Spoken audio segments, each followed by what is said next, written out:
Hello and welcome from a rather cold, rainy, wet, freezing, different Monday morning here in Johannesburg, South Africa, wherever you are. A very good morning to you. My name is Zinde Jansen. I'm with Rene West and Kendall Machamate here in studio today. Of course, we'll bring you the Newsroom show between 9 and 12. And you know, this show is on between 9 and 12 every weekday morning. You can also watch us back on demand on YouTube. Today, of course, I'm sure you're all tuning in to find out what will be happening with Oscar Pistorius. And we ask you this question then. Sentencing procedures are underway. What do you think would be an appropriate sentence for Oscar Pistorius? Now, as you've seen in the previous shows, we're live outside the North Gauteng High Court. We'll be there shortly. We'll also be live inside the North Gauteng High Court a little bit later for the procedures. However, time for us now to get a quick news update with Rene West.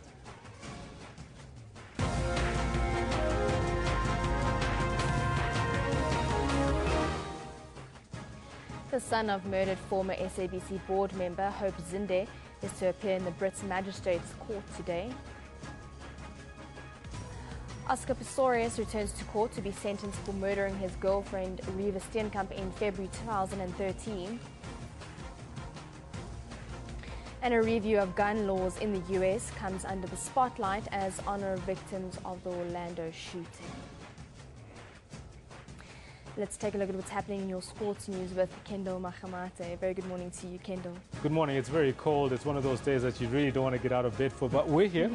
And, yeah, it's been a tough start to the morning, but yeah, we'll do what we've got today. Yeah, it's a tough start to a tough weekend. And good morning to you at home. If you've been watching sports over the weekend, you know exactly what I'm talking about. This is what we've got for you in the sports today.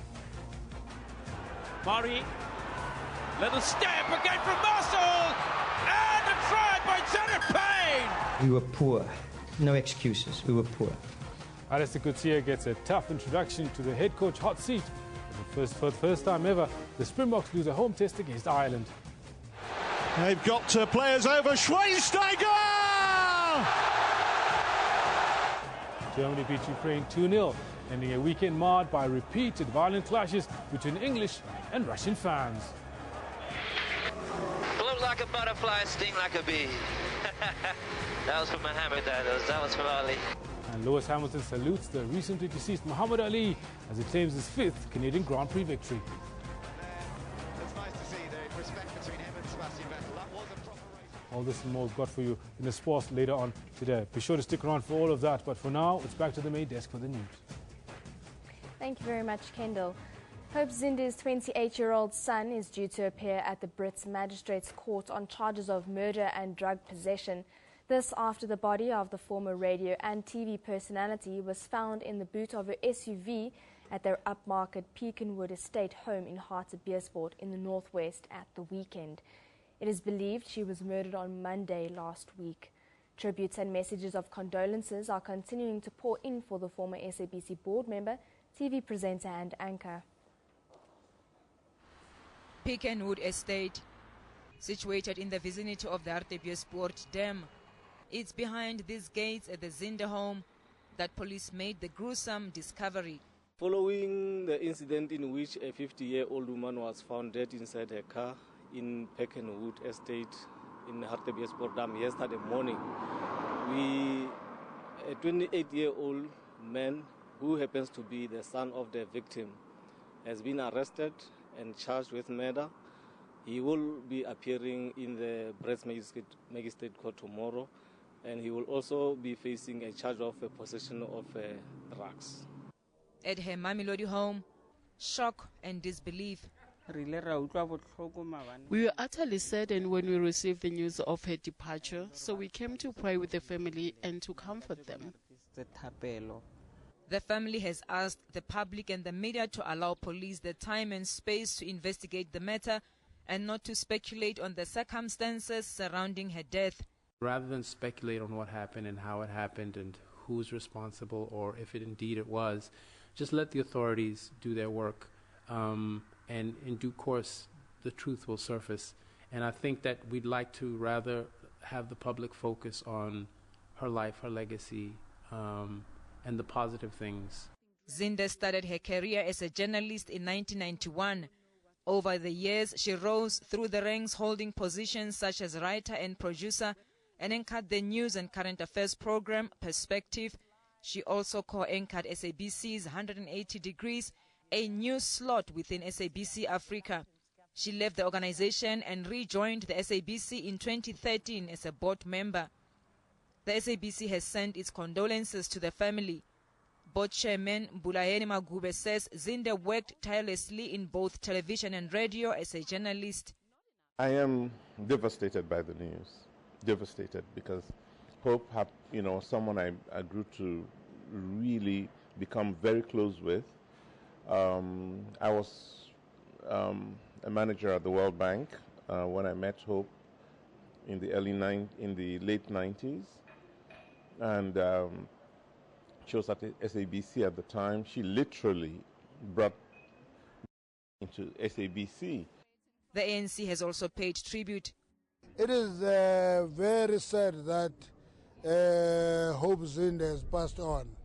We can send our condolences to the family and hope that the family will be blessed. She made her contribution.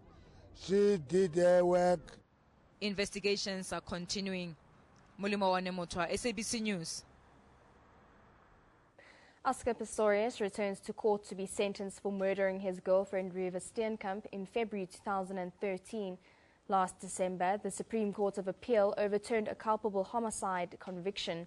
And if the trial is anything to go by, the world's media will again descend on the North Gauteng High Court as the fall of the sporting giant continues to capture international attention. Two legal foes. In the state's corner, Gerry Nel and Oscar Pistorius' hope, Barry Roo. As the curtain falls on the Blade Runner, another showdown looms. The state will argue why the prescribed 15-year minimum sentence for murder should be handed down, and the defense hopes to get him off lightly. It call witnesses in mitigation of sentence, and the state might call, if they so wish, witnesses in aggravation of sentence, and then it will be up to the judge to decide what is an appropriate sentence. A family member or a close friend is likely to be called to testify on the impact of her murder, and a correctional services official or expert on an institution's readiness to accommodate his disabilities. A litany of witnesses are available for mitigation of sentence. What we will definitely see is that Oscar Pistorius will have to testify himself in mitigation of sentence. He's going to have to prove to the court that, he's got remorse for what happened, and in order for a person to show to the court that the court must have mercy on him, he must show that he is remorseful for his actions. Then we could also see a social worker testifying as to what his current state of mind is and how his life has changed as a result of this crime that he's committed, and how he has been rehabilitated in a certain sense after serving a year sentence imprisonment. Let's make way fast, please. Thanks. Pistorius' team will have to present compelling circumstances if it wants the court to deviate from the prescribed minimum sentence. Oscar Pistorius' fate once again in the hands of Judge Thokozile Masipa. She will decide for how long he will be jailed.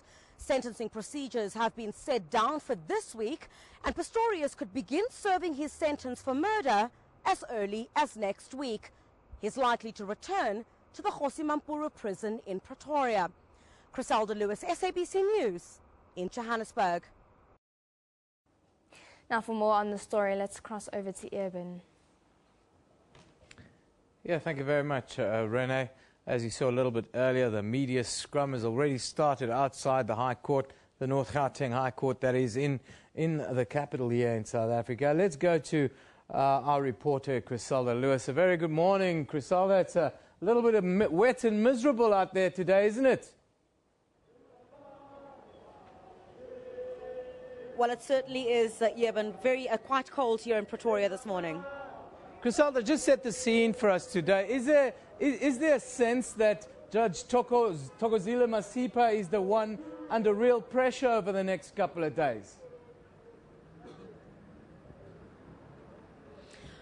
Oh, certainly, Urban. Let me just bring you up to speed about what's happening outside court. Before I get to that, Urban, you can see that media scrum there as expected. This week quite crucial, of course, as we see how the curtain falls on one of the most prominent sports stars in South Africa and certainly around the world. And I think more importantly, because we're heading to the Olympics as well. You know, Oscar Pistorius was one who participated and did very well over the years in his career within the Olympics. So many here around the world certainly wanting to see what this court will find, of course, when it relates to this murder sentencing. Of course, the spotlight, as you rightfully point out, is on Judge Thokozile Masipa this morning. And I think there's quite a lot of pressure on her throughout this week, Irvin, given the fact that if we look at what the Supreme Court of Appeal had found was that Judge Thokozile Masipa did not correctly apply the law when she found that Oscar Pistorius should be found guilty of culpable homicide. Of course, then months later we saw the Supreme Court of Appeal overturn that, and now Oscar Pistorius faces the sentence for murder here this morning. But of course, before all of that happens, before that verdict then is handed down, it's pre-sentencing hearings that will take place in this court this morning. We're expecting the defense and the state to go head-to-head. You'd know that the state is asking that Oscar Pistorius be sentenced to 15 years in prison. We know they're going to fight for that. They will then say to this court that it will be in the interest of justice and in the interest of society, and that a clear message needs to be sent that if somebody commits such a serious crime in South Africa, they will face the full might of the law. But certainly the defense is not going to take that lying down. The defense will want to bring up all sorts of circumstances to ensure that Oscar Pistorius does not go to jail for that long, or at all. If he does, that he should not go to jail. But, you know, what's likely to come up in the defense's mitigation of sentences that ask this court to take into account the fact that Oscar Pistorius, you know, his personal circumstances, the fact that he has a disability. They will ask this court and perhaps say that Oscar Pistorius cannot be treated as an ordinary man or a normal man, if I may. So those are some of the things that we're expecting to hear in court this morning. You forgive me there, I'm just trying to look towards my right here. This is usually the time that Oscar Pistorius arrives here at court. We're expecting him any minute now, but what I can tell you is that his brother Carl arrived just a few minutes ago at court, and so did the Steenkamp family, Reva Steenkamp's parents, June and Barry Steenkamp. Now, the significance of Barry Steenkamp's presence at this court is certainly something that we'll be watching very closely, because you must recall, during the trial, Barry Steenkamp took quite ill and he was not able to make it to this court. In the numerous engagements we had with the family, they said that he couldn't stand being at this court and he'd rather monitor proceedings from their Port Elizabeth home. But does this indicate perhaps that Barry Steenkamp will take to the stand? Because you must recall, what the state would want to rely on, would probably want to call 2 or 3 witnesses. One of those would need to be a Steenkamp family member or even a close friend who will testify about the impact that Reva Steenkamp's death has had on family and friends, and that then would be aggravation towards persuading this court to give Oscar Pistorius 15 years in jail. So Barry Steenkamp's presence here, much speculation at this point. Perhaps he will take to the stand, but what we do know is that the defense will begin with its pre-sentencing arguments this morning. But many questions as well throughout the week about whether Oscar Pistorius will also take to the stand, perhaps to try and convince this court that he's a rehabilitated man, that he acknowledges what he has done. That certainly remains to be seen. But information that we got this morning from a very close source that's quite close to the defense indicated that it's highly unlikely that Oscar Pistorius will take to the stand and try and convince this court that he's done his time, he has served his sentence, he's learned his lesson, and perhaps acknowledged what he has done, what he had done on that fateful day in February 2013. So all of that certainly remains to be seen, but the pressure is absolutely immense, not just for Judge Thokozile Masipa, but I think for a demonstration overall for the criminal justice system in South Africa that needs to be sent. Remember, the world's media is here, so there needs to be a strong message that is sent that senseless crimes, if you talk about murder, if you talk about other instances as well, serious crimes, that the criminal justice system in South Africa is capable of dealing with those issues. So this is a case in point that many will be looking to see exactly what Judge Thokozile Masipa will do, but she certainly will not have to be seen as coming down leniently on Oscar Pistorius. Griselda, thank you very much. Griselda Lewis coming to you live from outside the High Court, North Gauteng High Court in Pretoria. This man, Oscar Pistorius, murder, the sentencing procedures will get underway this morning, and it's expected to last a couple of days. Mitigation of sentence will kick off, so Oscar's legal team will be taking the floor, the stand, as it were, for the first day. It seems that's mitigation of sentence. We'll be live there a little bit later, but let's go to Renee for more news. Thank you very much, Eben. Let's just take a look at your top international news story of this hour. It has emerged that the gunman who killed 50 people yesterday in the worst mass shooting in American history had been investigated by the FBI for ties to extremism. 29-year-old Omar Mateen opened fire inside a gay nightclub in Orlando, Florida. He shot dead 50 people and wounded 53. The FBI probe cleared him of ties to an American suicide bomber, but the shooter made a 911 call just before the massacre to claim allegiance to the self-proclaimed Islamic State group. A source linked to IS has claimed the attack. Relatives interviewed by U.S. media said Mateen, who was a U.S. citizen born to Afghani parents, was not especially religious. They did, however, describe a man who had anti-gay views, mental health problems, and was physically abusive to his ex-wife.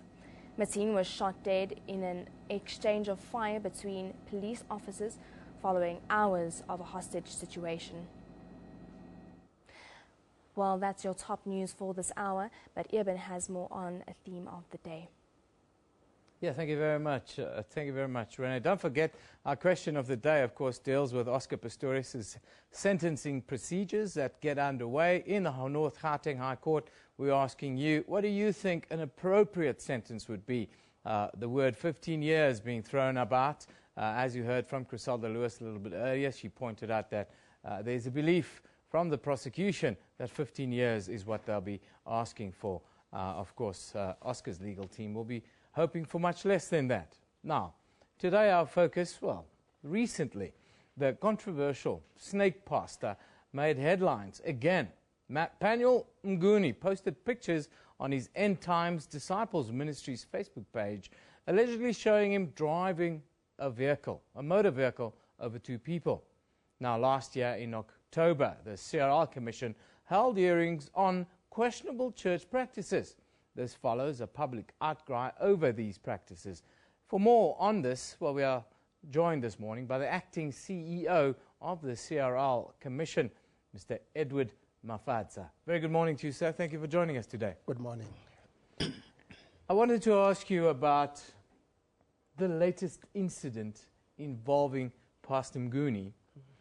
How do you view this incident, especially in light of the discussions that you've had last year? Well, as a commission, for now, we're still listening and hearing these things from the media.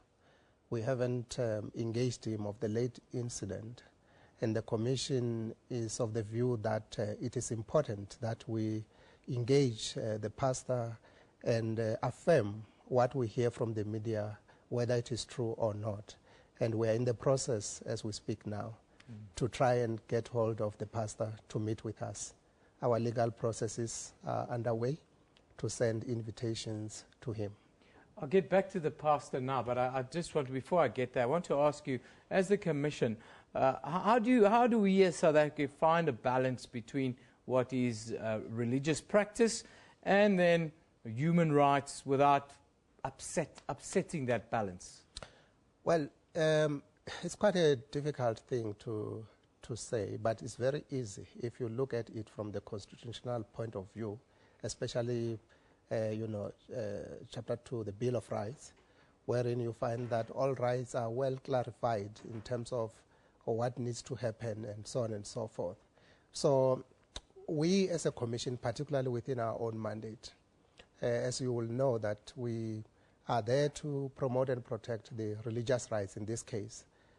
Our duty is to make sure that there are no religious rights and no religion is brought into disrepute by any act within our country.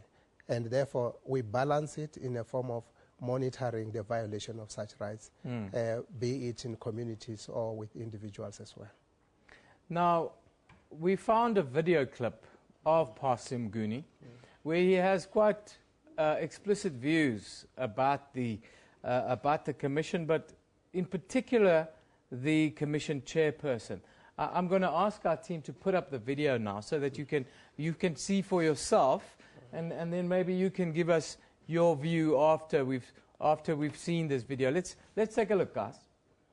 Ministries, I would like to quote this scripture, Numbers chapter 23. God is not the man that he should lie, neither the son of man that he should repent. A man can lie, but God's spirit, cannot lie. So I saw the statement that CRL releases. It was declared by the chairperson that I'm missing in action. Let them know that I'm not running away from them. Commission, you know my address, you have my email, you have everything. As I did it before when I complied to your sermons. I came and you'll find me no charge. So now, let us not destroy the world. You are lying too much. Let us not destroy the world. Let's build the world.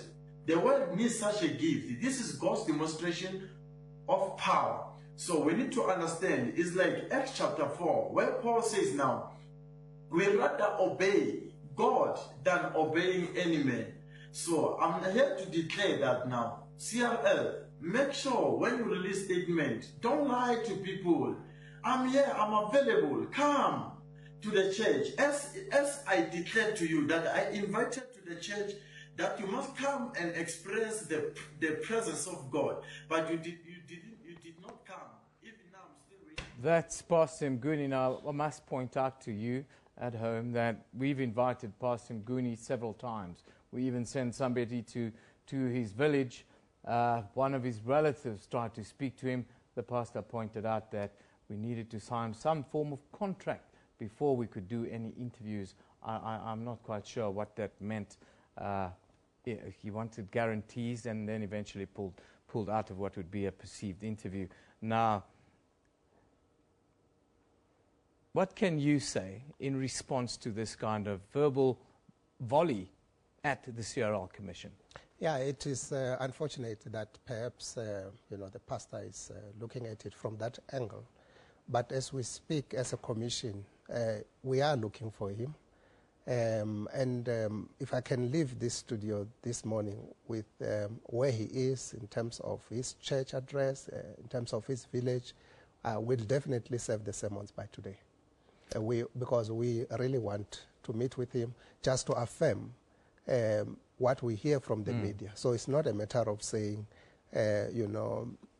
we're playing another game. We just want him and engage him. What do you say to him saying that your commission is lying about his practices? Well, that's his view. The commission never, was never established to lie. Or for, the commission is there to actually promote and protect him as well as a religious leader. So we never lie as a commission. What we are trying to say to him is that he must come and engage us. And where he have actually seen statements that says we are looking for him, he must actually phone us. He knows where we are and assist us to quickly close the matter. Now, he talks about the miracles that God allows him to do in front of people, but in this case, he drove over 2 people with a car.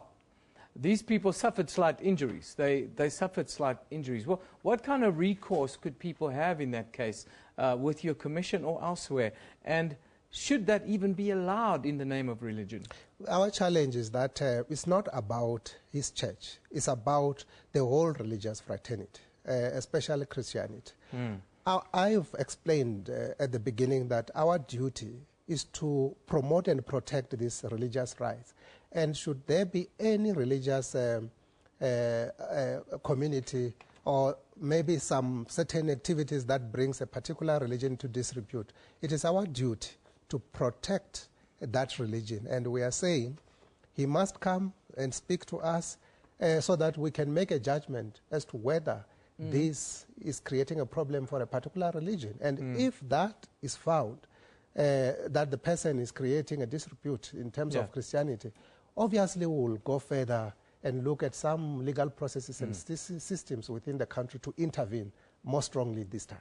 Before I let you go, you say you're going to have a look at the entire fraternity. Are you also going to extend the investigation into practices of traditional healers? We've actually, we're at the last stage of our report. We have investigated almost all the religious representation within the country, because it was not only focusing on Christianity.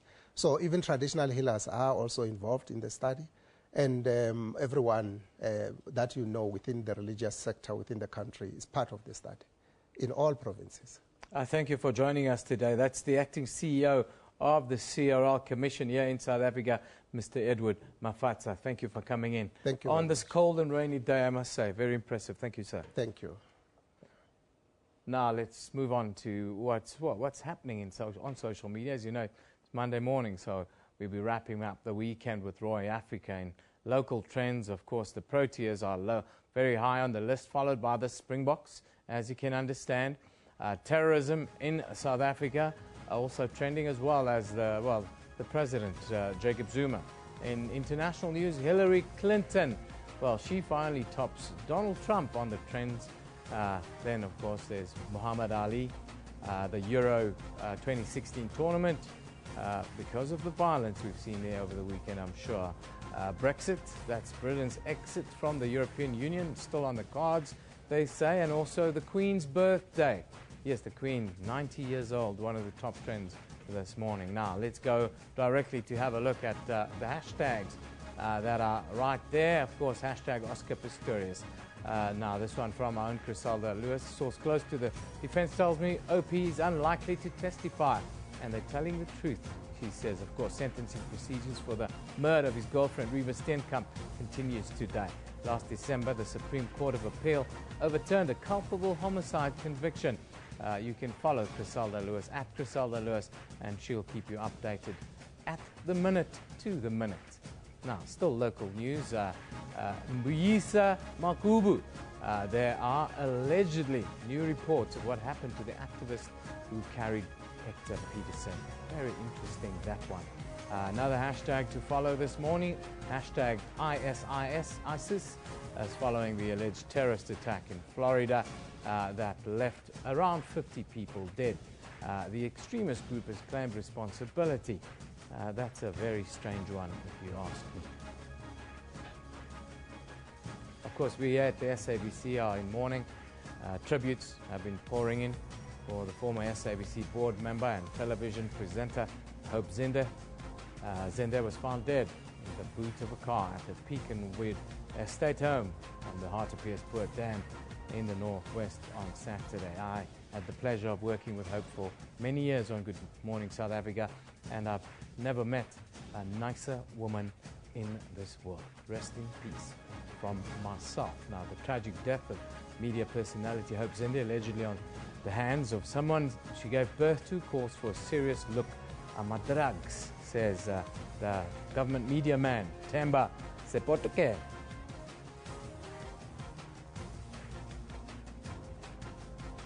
Then Baba Mchali says, Hope Zinde was called names by the media and politicians, but now that she's dead, they are hailing her as a hero. Yes, Baba, you will never get your credit in your lifetime. That's the way that we seem to be conditioned as human beings. Big Boy Sibaya says, condolences to the family of Hope Zinde. May she rest in peace. This is truly a loss for South Africa. Tsepo Matabate says, this Hope Zinde story I find so terribly disturbing and sad. Yes, Tsepo, let's not prejudge this story. Panyazele Sufi, our MEC for Education here in Gauteng, says, go well, my dear sister, Kada and friend Hope Zinde. Fearless, principled, determined. Go well. Yes, it's a sad morning. It's a tough morning. Yeah, the world feels rather heavy here at the SABC on this Monday morning. Now, let's move further afield. Take a look at the newspapers from around the globe. What is they reporting on elsewhere in the world now? In Europe, the Times reports that the killer who murdered 50 people in a gay nightclub in Florida early yesterday pledged allegiance to the Islamic State in a 911 call before he embarked on America's worst ever mass shooting.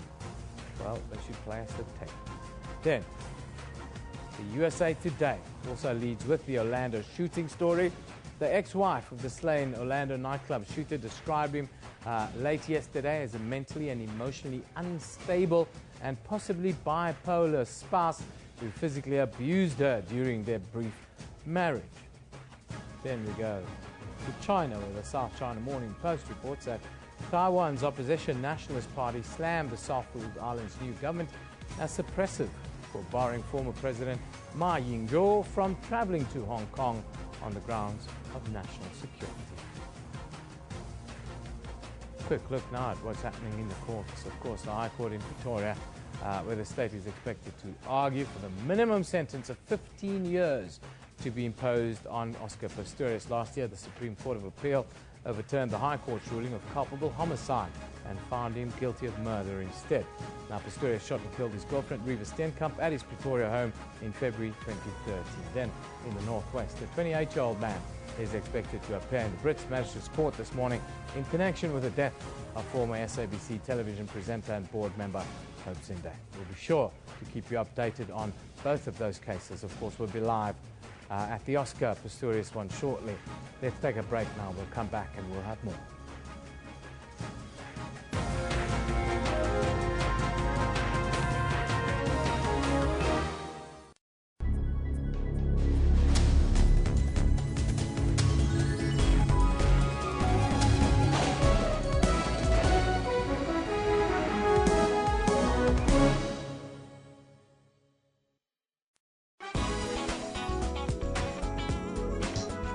As a former Barton Indian man who falls in love with a white girl during apartheid and the struggles that they face in order to be together.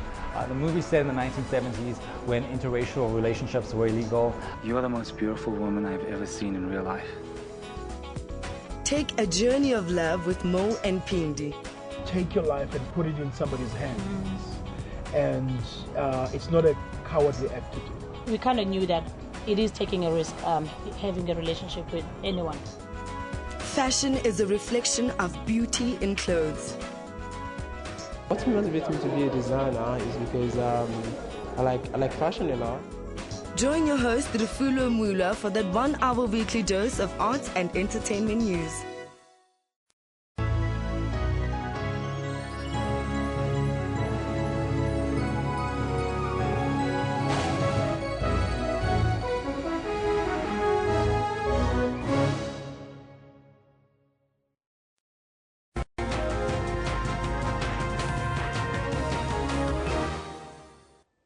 Welcome back. You're still with Newsroom here. Now, just how far would you go to prove your faith or belief? Last weekend, the controversial pastor, Penuel Nguni, dubbed the Snake Pastor as well, drove over 2 members of his church who survived. They were somewhat injured, though. He previously asked members of the congregation to strip down. He stood at them, made them to eat snakes, grass, a whole host of other things. But Mr. Nguni is not the only one. This year, several pastors have made followers eat grass, hair, and other bizarre objects. But these methods, where are they derived from? From old scriptures or just simply dangerous? Now, I'm joined in studio this morning by the head of the religion department at the University of Johannesburg, Professor Farid Essak. A very good morning to you, Professor. Good morning. Good to be with you, Eben. I suppose in this vein, I would say Ramadan Mubarak to you. Thank you very much. But I wish it would be different. It seems that despite the work that the CRL is doing, these types of borderline practices continue. How do you view this, especially in light of the work that the CRL is doing? Well, first of all, I mean, you've described them as borderline practices, and I may want to take issue with that. The reality is that these little groups, sects or cults, they haven't entered the mainstream of society. But very many of the mainstream traditions have also at various points sanctioned what today we would describe as borderline cases. In Judaism and in Islam, for example, there was a character called Abraham, the great patriarch Abraham, who was ordered by God to kill his son as a test of Abraham's faith. And it was just at the very last minute that his son's life got saved by a counter-instruction.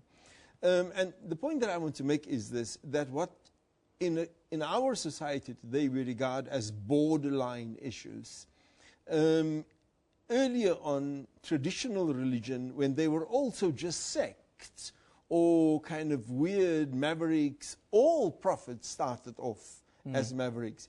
And today they have become mainstream. And so in South Africa today, in the context of where we are, what we see here, the eating of grass, the devouring of snakes, getting people to run over a car, we may be in the context of our liberal democracy, modernity, the 21st century, see this is completely outlandish. But they are not outlandish in the longer history of the development of religions, and neither are they that outlandish in many traditional and rural communities. That's a very, very interesting take on it. Where do you then put the rise of all the prophets that we see in today's world, and most of them self-proclaimed? What you and I probably grew up with as a preacher are now prophets who can do miracles. Well, first of all, again, all prophets are self-proclaimed. Every single prophet that came, there is no proof or evidence except internal evidence. The scriptures emerge and the scriptures say such and such. But all prophets are self-proclaimed. Now, there has been a proliferation, I think, in Africa on the whole, and now much of that kind of Christianity is emerging in South Africa today, particularly with the rise of immigration and so on. So what was largely a West African phenomenon is now increasingly becoming a South African phenomenon. And then you have the importation of United States right-wing religion and adding to the rise of so-called prophets inside South Africa. I think that has to do with much of the social change that South Africa is experiencing and our encounter with the larger part of Africa, but also many South Africans, especially in the traditional and rural parts, find many of the changes in our country quite bewildering. The confusion, and I'm not saying anything about this is bad, but the confusion about new roles for women, the assertiveness of women in South Africa, the affirmation of the rights of all people irrespective of sexual orientation. Many of these things are deeply disturbing to traditional communities. And then you have many traditional people who could possibly be leading those people, all of them fleeing into the cities for the new opportunities opened by black people, and thus opening the space for people who aren't able to successfully mediate modernity with the more tribal kind of narratives or ancient biblical narratives that then translates into more manifestations of driving over people and eating grass. How do we differentiate within this between what we might understand or what would want to understand as miracles and witchcraft, if one can call it that? Or do you see elements of witchcraft being incorporated in modern day religion? Well, what, two looked out from behind prison bars. The one saw mud, the other saw stars. So you may see witchcraft with all its negative connotations, and other people simply see that this is a reality that has been happening in our lives. It's a way of explaining things that we can't explain rationally, and we're not into psychologists and psychiatrists and so on. There isn't the money for it, and it's not a part of our mindsets in any way. And so it is just a cultural life. There are witches in our society, and it's a way of explaining. And now, of course, the one problem with this is women are invariably the victims of all of this. And at the end of the day, there is no scientific or rational process to determine who is really a manifestation of evil. And in a country like ours, evil is only that which the constitution and the law of the country determines. How do we then protect the rights of the vulnerable? Because people put themselves in a vulnerable situation within a group of worship, and they simply have to follow through to constantly prove their belief. How do you protect the vulnerable from eating snakes and being driven over cars, and where is that line? The difficulty is that many of these religionists or these religious people, they chose that vulnerability. They choose to obey the Prophet. They choose to put their everything to the Prophet. And in some ways, even, it is the challenge that you face with domestic abuse, where a woman decides that I am going to stay in this abusive relationship. There's very little that one can do except continuously provide support if they try to get out, and continuously draw people's attention to the fact that, look, this is not what religiosity is or ought to be about in the 21st century. But until the followers of those faiths themselves come up and own up and say, look, this is happening. I mean, a question about my own community, Ibn. One of the dirty little secrets inside the Muslim community is corporal punishment in our religious institution. It's an ongoing phenomenon. It happens virtually everywhere where children are physically abused in our religious institutions by teachers who insist on using the cane.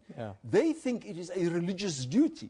How do we save those children? The analogy is very, very much the same, but for as long as people are not aware of their rights in the country, and as long as the institutions that are supposed to provide recourse to justice and where they can complain to, when those institutions don't follow effectively, people who come forward and complain only risk further victimization. Professor, we could continue talking about this very interesting subject. I thank you for joining us. We've run out of time. As you know, we're counting down to the High Court once again, where Oscar Pistorius is facing sentencing procedures again. I thank you for coming in and sharing your views on this, at times, touchy subject. Always a pleasure, Irvin. Thank you. Of course, just don't forget that we're asking you the question around Oscar today. What do you think would be an appropriate sentence for Oscar Pistorius? Of course, the arguments for mitigation of sentence will start this morning with Oscar Pistorius' legal team expected to take to the floor to ask for a lighter sentence, that is. Now, let's take a look at some of your comments that have been coming in. Zalton Jafta says, Newsroom, 25 years of imprisonment without any bail. That's a fair sentence, and it will prove that our justice system is no joke. That one from Zalton. Tobeka Maseko says, Newsroom, he should be sentenced for life. He killed a human being, not a dog. Bereza says, Newsroom, he has to be sentenced as other murderers. What is so special about him that he deserves a light sentence? Murder is murder. So this one from Lekker Lady says, Newsroom, he has to be sentenced to life in prison and take away his Olympic rights. His Olympic rights are already gone, I think, my dear.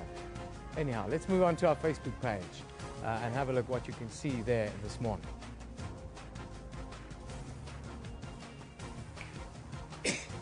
A group of matriculants from Ikamvaletu Secondary School in Langa, Cape Town have literally moved into the school in a bid to improve their results.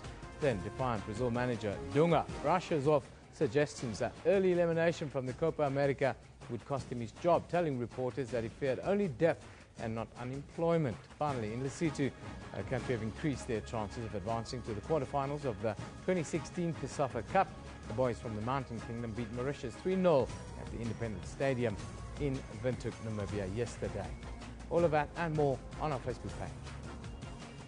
Time for us to take another break. When we come back, we'll continue the discussion around, well, church practice here in South Africa. Don't go away.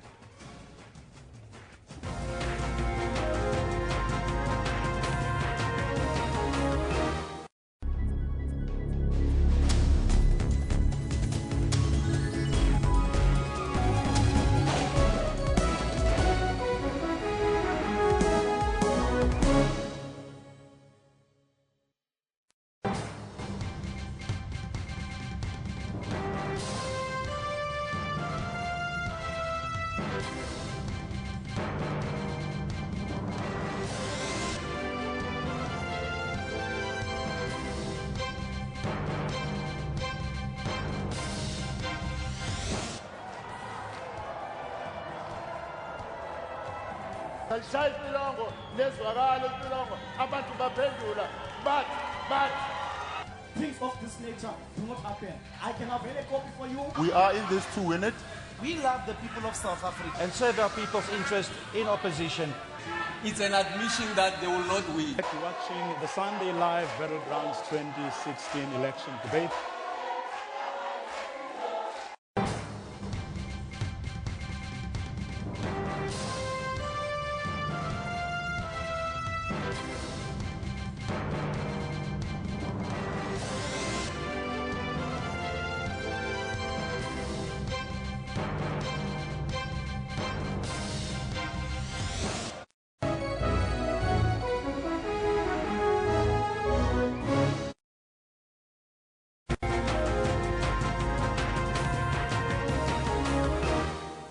Hello again.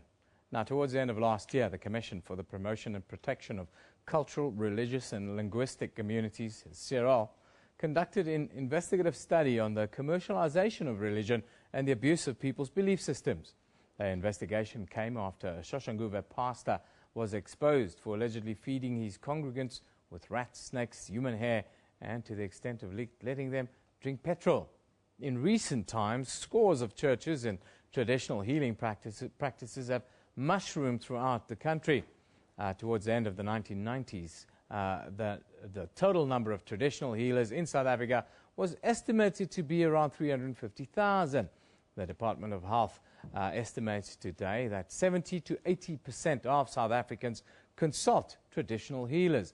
Now, to talk to us a little bit more about these practices and the possibility of investigations being extended to African traditional medicine, we are joined from Polokwane this morning by the President of the South African Development Unified Traditional Practitioners Association, Dr. Sylvester Tlati. Dr. Tlati, thank you very much for joining us today.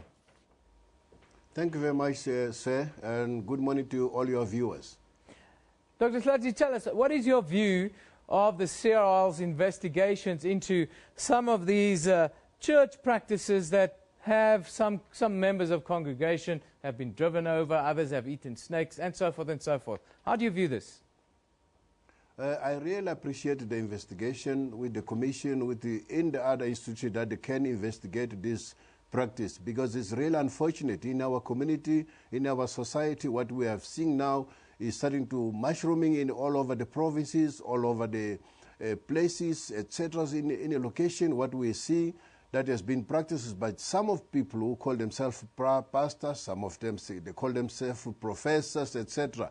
And to my surprise, as a leader of traditional health practitioners, you know, a young man will disappear from the village or from the place where he grew up just for 3-4 weeks, and when he comes back with a huge power. He's got power now to point fingers to everybody, to tell people to lie down, to tell people to do this, and that is not a miracle, that is a magic.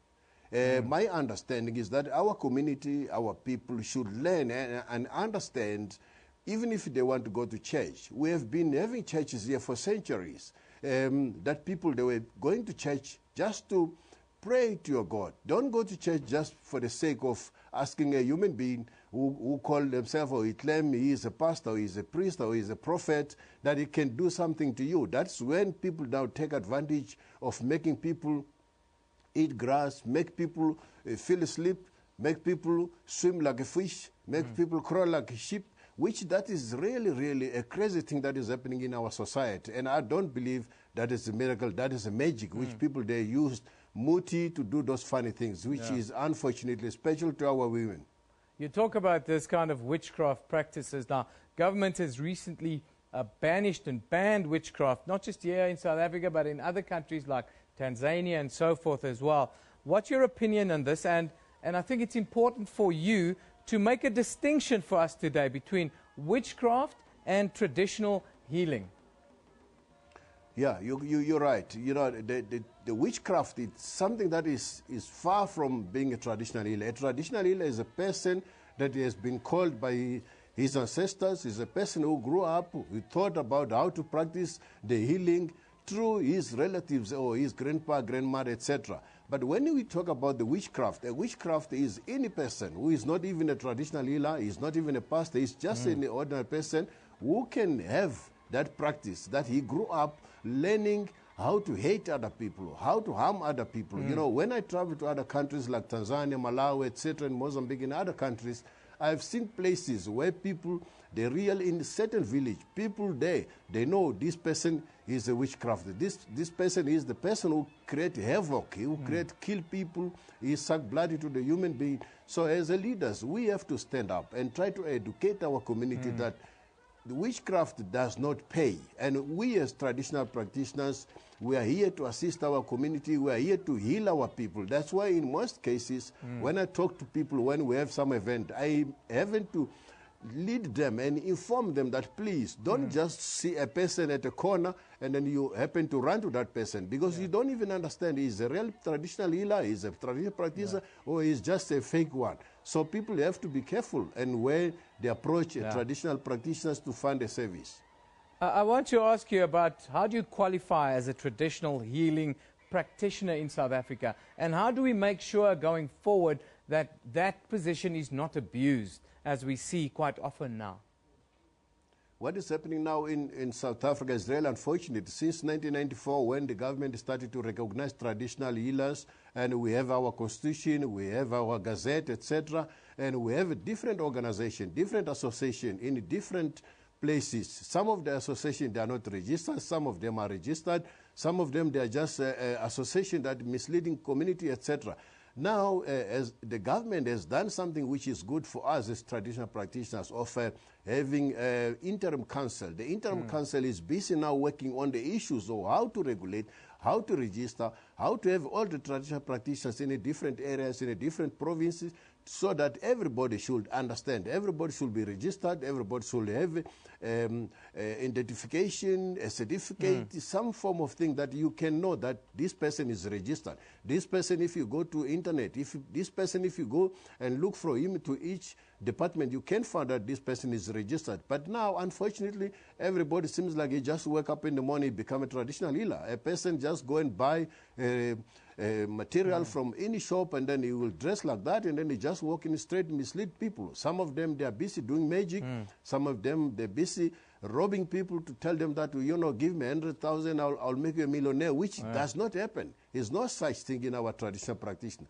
You remember we have had a campaign fighting against these ritual killings. So this is a part of a campaign that I'm saying, people, when you look for traditional practitioners, please be careful. Don't just fall to those traps.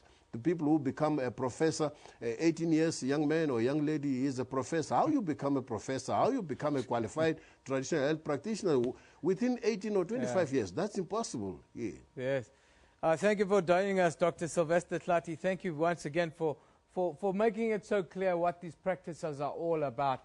It's not only within traditional medicine that you have these people. They also seemingly pop up throughout other religions, especially the Christian faith now, and it's very difficult to keep them from harming others. But thank you for joining us today. It's my pleasure. If you keep educating people, people will learn, and then will people see which is the right people. Thank you very much. Thank you. That's Dr. Sylvester Tlati. He is the president of the South African Development Unified Traditional Practitioners Association, and he says there is a definite distinction between witchcraft practices and traditional medicine. And all South Africans should be very careful about who you consult within this space. Of course, the statistics say 70 to 80% of South Africans consult traditional healers. Of course, we ask you the question of the day: what would be an appropriate sentence for Oscar Pistorius? Of course, Oscar Pistorius is in the court right now. Matters are getting underway. Judge Thokozile Masipa is under the pump for the next couple of days. Let's go there.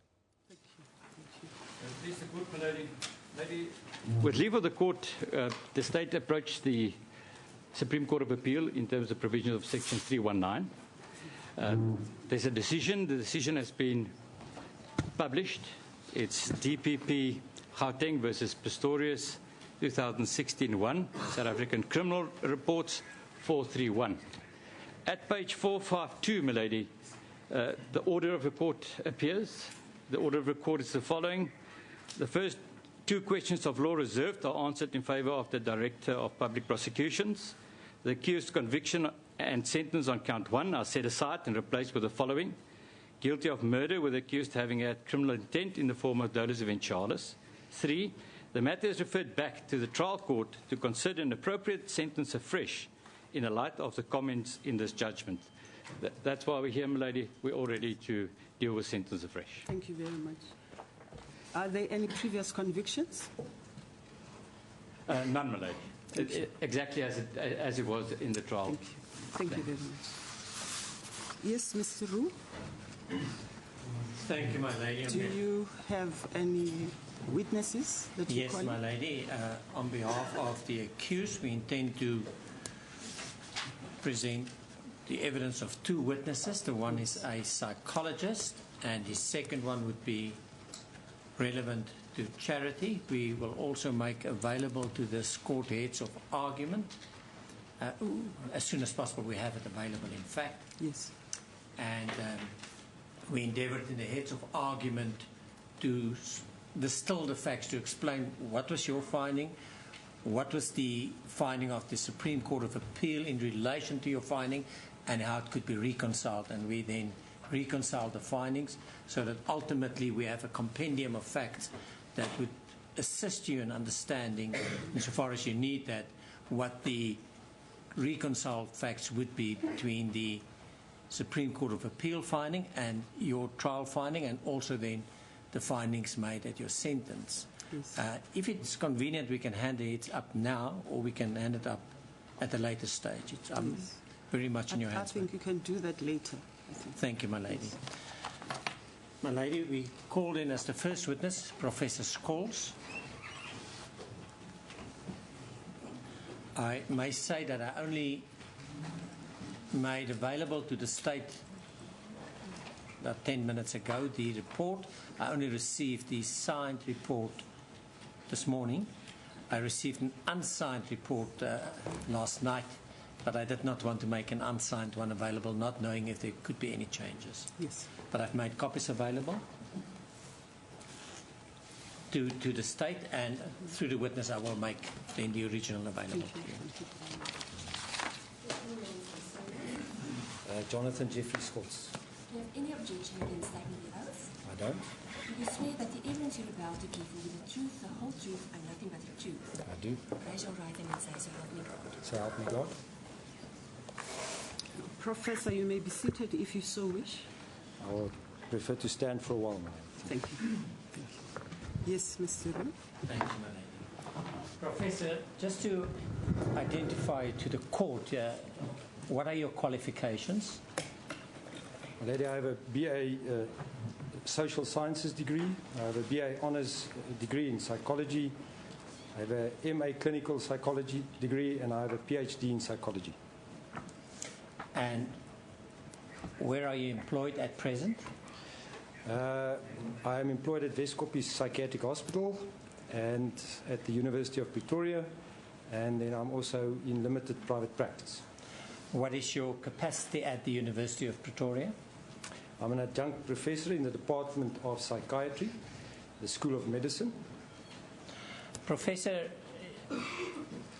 although your face might be new to this court, you were in fact the author of a previous report when the accused was referred for observation, and your report was handed in as Exhibit QQQ at the time.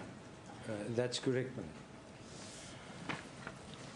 Professor, apart from the time that you were appointed by the court as an expert witness for purposes of Section 77, 78 of the Criminal Procedure Act, did you have any other contact with the accused?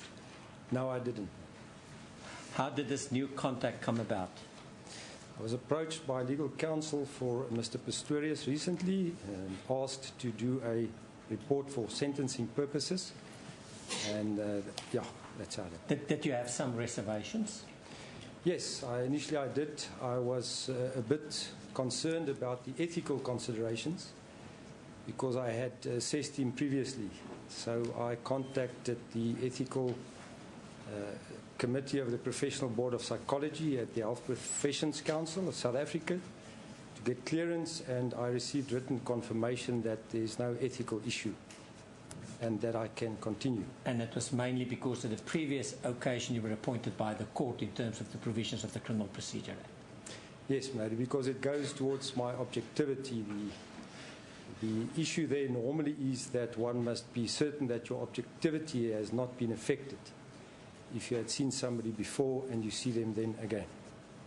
Professor, is it also correct that we from the defense side refrain to give you any instructions as how to go about other than to ask you to consult with Mr. Pistorius, and if you're satisfied that you would be in a position to give evidence, to prepare a report what you believe would assist the court? Yes, that was indeed so, Mary. Now, you're going to give evidence, but let's first go to the report. Do you have a copy in front of you? I do. My lady, may I hand up the report originally signed? May I suggest that we mark it maybe S for sentence and then A as the first exhibit on sentence?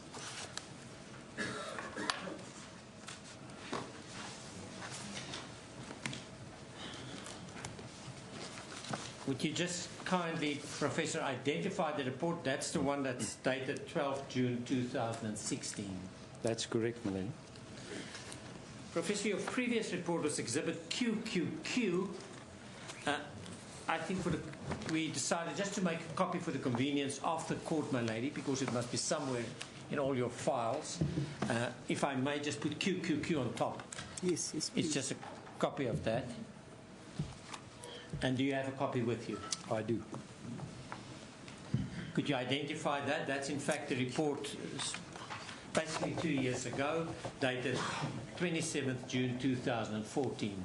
That's correct. And that is the report that you presented or was presented to this court consequent upon the referral in terms of the Criminal Procedure Act. That's correct. Now, Professor, before we go to your report, and I'm talking now about SA, the new one. Yes. What is the process that you followed in this matter? I had consultations with Mr. Pistorius. I had various interviews with people I thought would be good sources of collateral information. I conducted a psychometric assessment, conducted a risk assessment, conducted an assessment of possible criminogenic needs.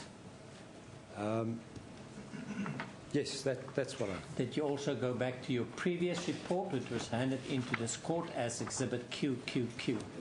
Yes, I looked at that report again, and I included some aspects of it in the current report.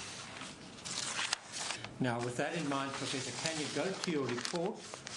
The first page is not necessary. I think you can start where it says the introduction. You can let me ask you that you've given evidence before in the High Court. I have. Fine, you can then go to your report to the first page. Is this SA? That is SA. Yes, thank you.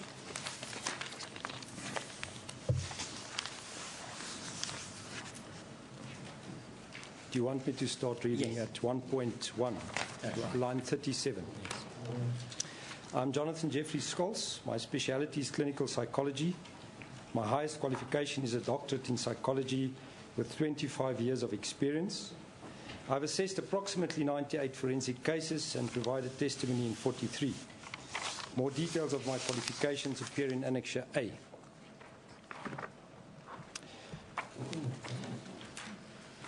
Do you want me to go to Annexure A first? Quickly, very briefly to Annexure A, that's page 32 of your report. Position, Professor J. You have given that, yes, in your evidence. If you can just go to the qualifications then. I also gave that. Are the credentials of these witnesses in dispute? I don't believe so, because you previously accepted this. No. No. I don't think you need to. Thank you. If you may then go back to page 2 of the report, the summary of the case. I initially conducted an assessment of Mr. Pistorius in May 2014 as part of a panel appointed in terms of Section 78 and 79 of the Criminal Procedure Act, number 51 of 1977. During my assessment in 2014, I spent a total of 19 hours in clinical interviews with Mr. Pistorius and interviewed 16 people for collateral information. I also conducted psychometric tests. I produced a report which was accepted by the trial court. Mr. Pistorius was thereafter convicted of murder on the 3rd of December 2015. I was requested by legal counsel for Mr. Pistorius to conduct an assessment and provide a pre-sentencing report.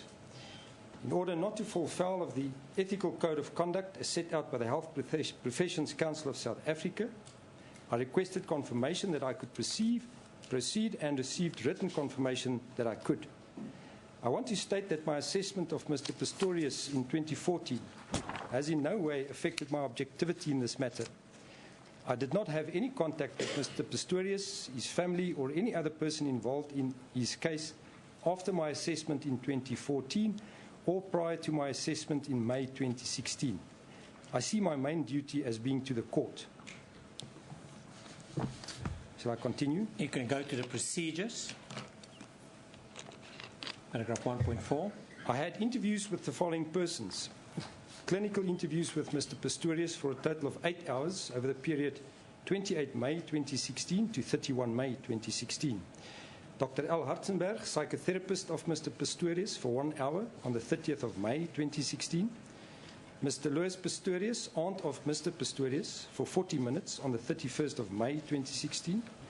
Mr. Arnold Pistorius, uncle of Mr. Pistorius, for 20 minutes on the 31st of May 2016. Mr. Moses Lehoko, correctional officer in charge of managing interventions during Mr. Pistorius' incarceration, for 1 hour on the 2nd of June 2016. Dr. G. Bosch, psychiatrist treating Mr. Pistorius, for 15 minutes on the 6th of June 2016. I requested an interview with the parents of the deceased, but it was declined by way of their legal counsel. I perused the following documents. Judgment of the High Court, delivered 11 September 2014. Judgment of the Supreme Court of Appeal, delivered 3 December 2015. Reports by Dr. Hartzenberg, educational psychologist, dated 1 October 2014 and 7 May 2015. A letter from the parents of the deceased to the parole board, dated 3 June 2015.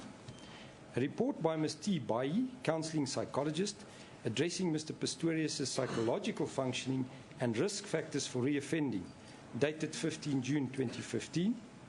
A report by Mr. Nesengani, social worker, indicating Mr. Pistorius' progress, dated 27 May 2015.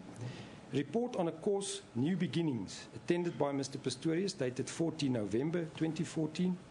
Report on a course, Anger In, Anger Out, attended by Mr. Pistorius, dated 29 January 2015. Report on a course, Restorative Justice, attended by Mr. Pistorius, dated 29 April 2015. Report by the Case Management Committee to the Parole Board, recommending correctional supervision, dated 5 June 2015. A letter from the Minister of Justice and Correctional Service to the legal representatives of Mr. Pistorius, indicating that the decision to release Mr. Pistorius on parole needs to be reviewed, dated 19 August 2015. A letter from the Review Board to the legal representative of Mr. Pistorius, indicating that the board would consider the matter of his parole on the 18th of September. This letter was dated 16 September 2015. Form G303D, Correctional Sentence Plan, dated 22 October 2014. Form G303B, Admission Security Risk Classification, completed 3 November 2014. Form G303G, Pre-Placement Assessment Tool, completed by the Correctional Centre where Mr. Pistorius was incarcerated, dated 16 April 2015. A document entitled The First 1,000 Days, which sets out a program of intervention in the lives of disadvantaged children, conducted by the company Twin City Developments. I conducted a mental state examination, I conducted a risk assessment, I conducted a psychometric assessment, I conducted an assessment of possible criminogenic needs. What is criminogenic? It refers to those factors that might cause someone to commit an offence. And we distinguished between static and dynamic factors. So static factors would be things that you can't really change. In other words, if a person comes from a family that is riddled with crime or has committed various crimes in the past, and there's a pattern of that, dynamic factors refer to the more changeable aspects. The way an offender thinks, his values, his belief systems, who he relates to, all the factors that we can look at and perhaps change. Thank you.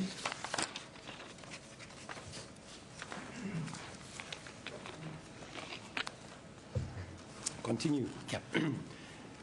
Issues addressed. Mental state examination of Mr. Pistorius. Excuse me, Marlene. Mr. Pistorius appeared adequately groomed.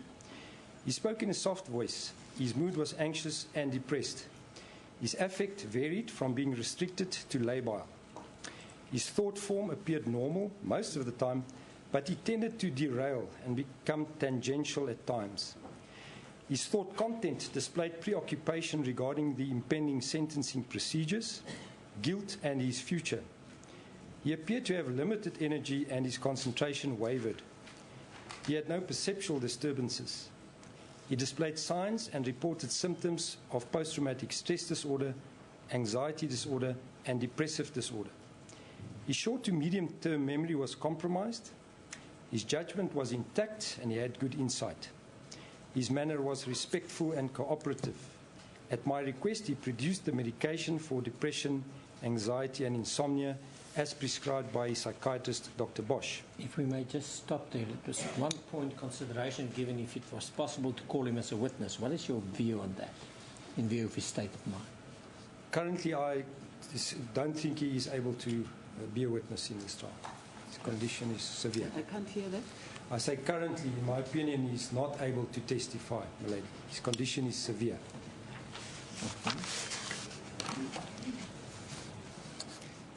We move on to paragraph 2.2. History and development of Mr. Pistorius. Family constellation and relationships. Mother. Even though there was never any violence or serious aggression between his mother and father, the couple divorced when Mr. Pistorius was 6 years old. Mr. Pistorius' mother did her best after the divorce and remained positive and strong, even though the family had to adapt to difficult circumstances, especially financially. She motivated Mr. Pistorius to live his life as normal as possible, in spite of the problems he experienced as a double amputee. She was, however, also an anxious person and got startled easily.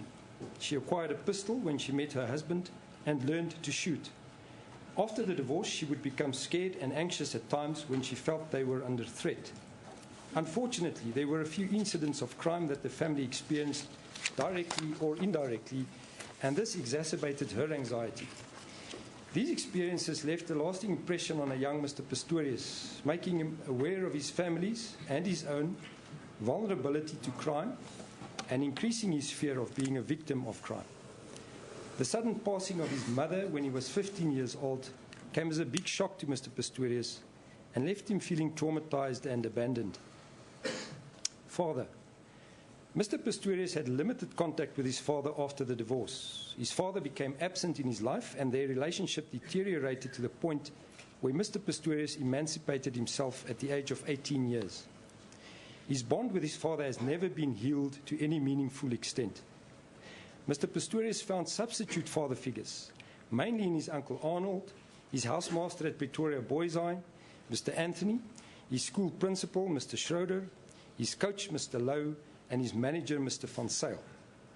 In this regard, he was fortunate to have strong, positive male figures around to assist and guide him. The involvement of these men seemed to have left Mr. Pistorius with values of integrity, respect, and discipline. Siblings. Mr. Pistorius is the middle child in a family of 3 children. He has an elder brother who is 18 months older than him and a sister who is 30 months his junior. The siblings stuck together and remained close through the years. Unfortunately, his sister recently left South Africa, mainly because the stress of the court case and the negative media and public attention became too much for her.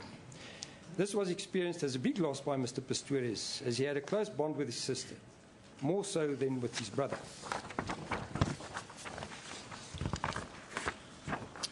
Family.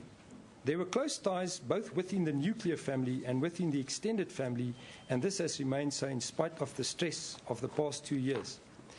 This is still the case, as is seen by the fact that Mr. Pistorius has relied on his family financially and emotionally over the past 2 years. He has been placed under house arrest at the residence of his uncle and aunt ever since his release, and is taken care of by them in most of his activities of daily living. I found it meaningful when I recently overheard Mr. Pistorius calling his aunt Mom. Early development. At the age of 11 months, Mr. Pistorius had a bilateral below-knee amputation, the result of a congenital abnormality he was born with. Although this procedure would have been traumatic, he was fortunate that his mother's presence and positive approach helped moderate the intensity of the experience and its psychological consequences. She encouraged him to participate in physical and outdoor activities, to live his life as normal as possible. She instilled in him the idea that God had a special plan with him, as there was a period when he repeatedly asked her if God had made a mistake when he made him. He became very independent, not allowing his disability to prevent him from participating in sport and play. School. Mr. Pistorius attended primary school in Pretoria without incident. He never displayed ill discipline, behavioral problems, or instability of mood. He was used as a role model for the other children at times and was always respectful. He enrolled for grade 8 at Pretoria High School for boys. At that point, he lived with his father, but owing to poor care and non-involvement, he was admitted as a boarder halfway through that year. In February of his grade 9 year, his mother passed away of a brain hemorrhage. This presented as a huge loss to him, as she had been the most consistent, loving, and supportive figure in his life. With the help of his family, he worked through this loss, his natural resilience also playing a role. He had to work hard at his studies, but progressed without any incident. There were never any incidents of ill discipline, behavioral problems, or instability of mood reported during his primary or secondary school years. He was popular with fellow pupils and teachers and became a house prefect in grade 12, tasked with overseeing the grade 8 boys. There were never any problems with him in the hostel. He was known for his tremendous determination when engaged in a physically challenging task. Although he could misbehave at times, he was always respectful and disciplined. The period after grade 12. After grade 12, Mr. Pistorius enrolled at the University of Pretoria for a Bachelor of Commerce degree in business economics. However, the demands of his athletics career were such that he had to opt out in order to focus on being a professional athlete. His life became very structured and predetermined, as he had a rigorous and fixed training program, which included a strict regimen regarding his dietary and sleeping habits. He also had numerous engagements with sponsors, the media, and social events linked to his career. He received an honorary doctorate from the University of Strathclyde for his work in developing prostheses. He was voted one of the top 100 most influential people in the world by Time magazine. He also received keys to, amongst others, the cities of Rome and Genoa. He counted amongst his acquaintances presidents of countries, royalty, and elite sportsmen. More detail of his accomplishments can be found in Annexure D. All of this changed when the incident took place in, my apologies there, my lady, it states in my report 2014, obviously it must be 2013, line 247. All of this changed when the incident took place in 2013. One can safely state that his fall from grace was enormous. Although the media pressure became even more intense, it was now because of his infamy.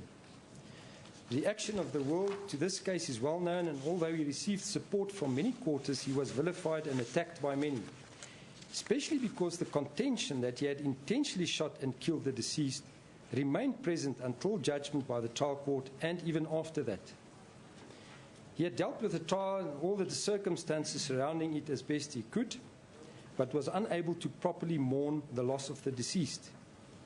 He was unable to attend her funeral or speak with her family in spite of requesting to do so. He was severely traumatized by the events that took place on the 14th of February, and there's another, it must be 2013, my lady, not 2014, line 257. He was severely traumatized by the events that took place on the 14th of February 2013, and I made a diagnosis of post-traumatic stress disorder and major depressive disorder at that time.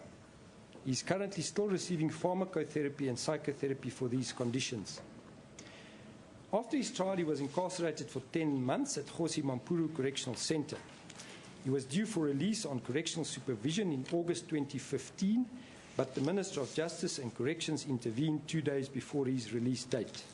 He spent 2 more months incarcerated, after which he was released with strict bail conditions. His conviction for culpable homicide was successfully appealed by the state, and in December 2015 he was found guilty of murder by the Supreme Court of Appeals. He has been under house arrest at the residence of his uncle ever since, awaiting sentence. Relationships. Mr. Pistorius had various relationships since the time he was at school. Some were of short duration, based mainly on the need for companionship, especially after 2011, when his career as a professional athlete took off. He had a successful relationship of almost 5-year duration, which ended amicably, and they are currently still friends.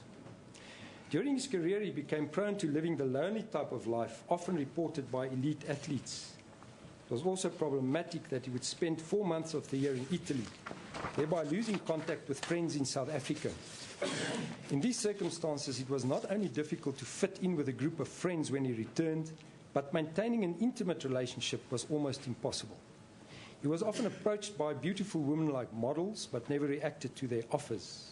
His experience was that many girls wanted to be with him because of his fame and the media attention he received. His relationship with the deceased, which started at the end of 2012, was probably only the second one where he felt trust, sincerity, and real companionship.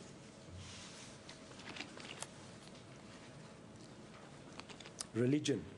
Mr. Pistorius was brought up with strong Christian values. He attended the Methodist Church as a young boy and later moved to the Pentecostal Church. His mother was religious and attended various churches like the Assemblies of God or Rima Church. After school, Mr. Pistorius joined the Centurion Christian Church in Irene, Pretoria. He struggled to attend services as he traveled a lot, but would attend the Catholic Church in Italy while he was there. He prayed daily and still does. He held regular prayer and Bible discussion groups at his residence with fellow Christians. Although he would not force his views on others, he preferred that everybody hold hands while he prayed before a meal at his home.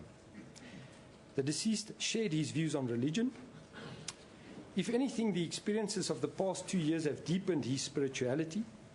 He has expressed the wish to make himself available and work through the church to help others. He believes that his life is in the hands of God and that he will be used in some way to make the lives of others better. He has found some solace in the fact that the deceased is with God.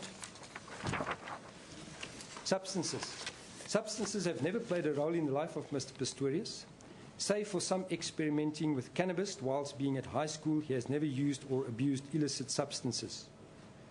Legal. Mr. Pistorius was convicted of culpable homicide and of the negligent discharge of a firearm in a public place in 2014. He was convicted of murder in December 2015. Prior to 2014, he had no convictions. Sport and hobbies. The achievements of Mr. Pistorius as an athlete is well known. Detail of these achievements are contained in Annexure D. Mr. Pistorius was a gun collector, but has now distanced himself from this hobby. He is adamant that he never wants to touch or handle a firearm again and has sold all his firearms. Since the events of 20, and there's another 2014 that should be 2013, my lady, line 320. Since the events of 2013, he became traumatized when he hears the sound of gunfire, even if it is part of a film he is watching. In many instances, these sounds or scenes depicting a murder would trigger sensory recollections of the events, especially of an olfactory nature. This phenomenon is not uncommon in post-traumatic stress disorder. Relationship with the deceased, Mr. Pistorius was genuine in his affection for the deceased, and indications were they had a normal, loving relationship. They had plans for a future together. Although their relationship was still young, there were no signs of abuse or coercion like those often found in abusive relationships. I continue with psychometric assessment.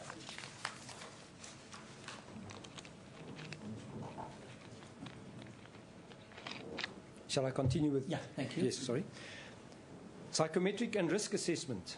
I conducted a psychometric assessment of Mr. Pistorius. The results obtained after administration of the Minnesota Multiphasic Personality Inventory 2, MMPI-2, are reported below. The MMPI-2 is an objective test designed to assess a number of the major patterns of personality and psychological disorders. It is the most widely used inventory internationally and has appeared in research reports for more than 20 years, with established reliability coefficients of 0.83 for internal consistency, 0.75 for test-retest reliability. The various primary clinical scales of the MMPI-2 are contained in Annexure C. Results of the MMPI-2. Mr. Pistorius' results were as followed. The ones indicated in bold are the ones that are relevant, my lady. And the first 6 ones, VRIN, TRIN, F, L, K, and S, form a group. VRIN 47, TRIN 49, F 47, L 54, K 46, and S 58. Then at line 353 we get... Yeah. What is that group? Those are control measures. Those are measures that are built into this test to see if the person is responding openly and honestly, or if he's trying to portray a more positive or a more negative approach, or that there's some consistent pattern, not of lying, but of trying to manipulate the test. So those are control measures built in to see that the protocol is valid. And we then get to the clinical scales at line 353. HS68 was high, D for depression, 84 was sorry, what is HS? It refers to a focus on the body. So bodily symptoms. That measured high. D is depression, 84, very high. HY hysteria was low, so it is not interpreted. PD, 46, that is psychopathic deviant, measured low. MF, male-female, was average. PA, paranoia, 76, very or high. Then PT, psychasthenia, it's just a general malay of being concerned and nervous and so on. SC, measured low. MA, measured low. What is MA? SC and MA? Must I? Okay.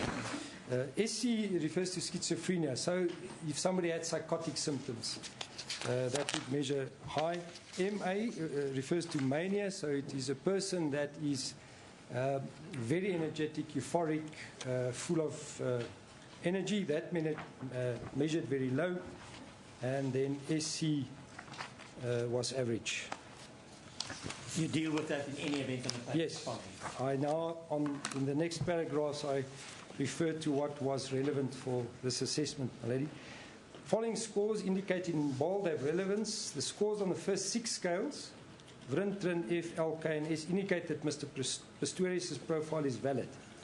He accurately described his current psychological functioning, and he did not try and create an overly positive or negative impression. Score of 68 on HS, hypochondriasis, indicates that Mr. Pistorius suffers from somatic symptoms and has a body-centered focus. This is probably due to his medical history and the stress of the current situation. Score of 84 on D, depression, indicates that Mr. Pistorius suffers from serious symptoms of depression. This was found to be consistent with collateral information and clinical findings. A score of 46 on PD, psychopathic deviate, is normally not interpreted if it is so low.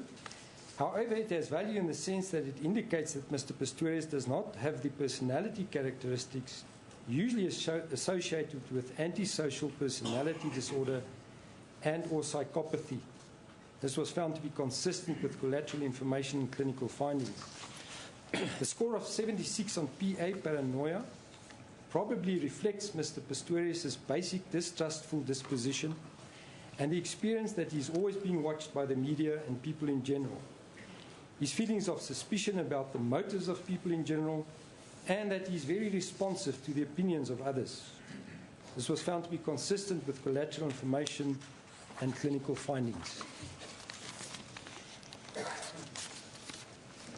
The Psychiatric Diagnostic Screening Questionnaire, PDSQ.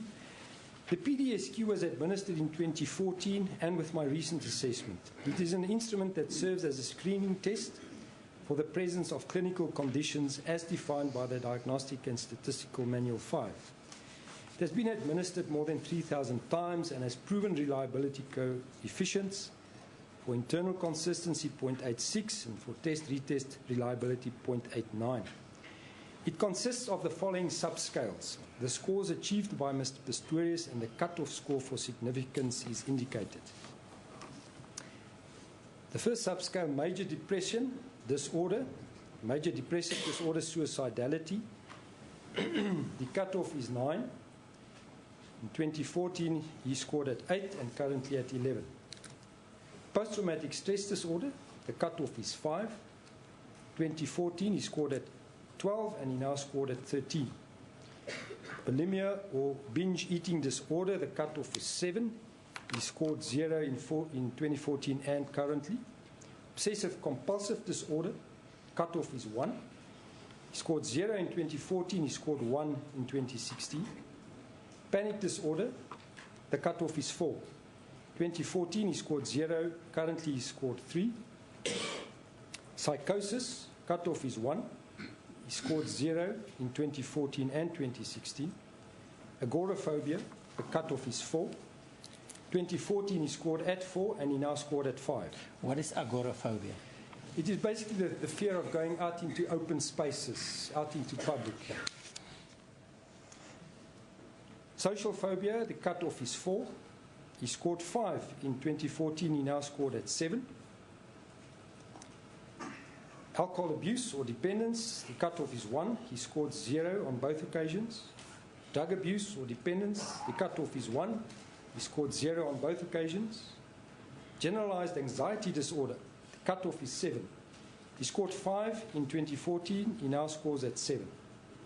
Somatization disorder, cutoff is 2. He scored 0 on both occasions. Now hypochondriasis, cutoff is 1, and he scored 0 on both occasions. Results of the PDSQ. Based on the results of the PDSQ, Mr. Pistorius' condition has worsened since 2014. He had significant scores on the following in 2014. Post-traumatic stress disorder. This was followed up clinically according to the follow-up interview guide of the PDSQ. He satisfied the criteria for a diagnosis to be made according to the Diagnostic Statistical Manual 5, DSM-5 in 2014. This condition was found to still be present and has worsened.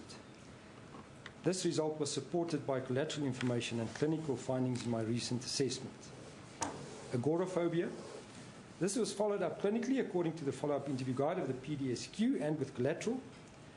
This fear was found to be indicative of Mr. Pistorius' general feelings of vulnerability when he was out in the world and of specific situations where his prosthesis might be a liability. For example, on a bus or a plane, or standing in a long line, or in a crowded place. This condition was found to still be present and has worsened, probably due to negative attitudes towards him from members of the public since the trial began. This result was supported by collateral information and clinical findings in my recent assessment. Social phobia. This was followed up clinically according to the follow-up interview guide of the PDSQ and with collateral. This fear seemed to point to an extreme self-consciousness and anxiety about being ridiculed or embarrassed. Although this has been a characteristic of Mr. Pistorius for most of his life, he was still able to function. The incident he was charged for and the resulting public and media attention has, however, exacerbated this underlying tendency. This condition was found to have worsened, probably due to him being vilified in the media and having embarrassing experiences in public after being released. This result was supported by collateral information and clinical findings in my recent assessment. Generalized anxiety disorder. In 2014, Mr. Pistorius measured at a high but normal level. His experiences since the beginning of the trial and his current contemplation of his future have, however, contributed meaningfully to his anxiety, putting him above the cut-off point. This result was supported by collateral information and clinical findings in my recent assessment. Mr. Pistorius scored above the cut-off point for major depression with the recent assessment. This indicates a worsening of his depression since 2014, probably due to the fact that he was unable to properly mourn the loss of the deceased, the attacks on him on social media, and the uncertainty about his future, to mention but a few. This result was supported by collateral information and clinical findings in my recent assessment. The psychopathy checklist, PCL-SV. A diagnosis of psychopathy has important implications for sentencing as it speaks to the need to protect society. The PCL-SV was administered in order to support findings made after conducting the MMPI-2 and to assist in predicting violence. The psychopathy checklist screening version was developed from the need to provide a shorter version of the psychopathy checklist revised. It yields both dimensional and categorical indexes of psychopathy, assessing both interpersonal or affective and social deviant symptoms of psychopathy within and outside of forensic settings. Results of the PCL-SV. Mr. Pistorius produced a score of 3 on the PCL-SV. Scores of 12 and below are found in people who are non-psychopathic. Scores of 13 to 18 warrant further investigation, and scores above 18 are found in psychopathic people. Having considered the result and the standard error of measurement plus or minus 3, further psychometric investigation with regards to psychopathy was deemed to be unnecessary. The result was adequately supported by clinical assessment and collateral information. If you can just give us a more detailed explanation of psychopathy. It is not a diagnosis found in the DSM, my lady. In the DSM, we find the diagnosis of antisocial personality disorder, which basically describes behaviors from a young age of people who start with conduct disorder and going against the rules of society. So it's a pattern that is inlaid in their personality. Psychopathy is more serious. It is accepted as a diagnosis by people in the field. There's a lot of research and literature that has been done, and these tests have been specifically designed to test that aspect.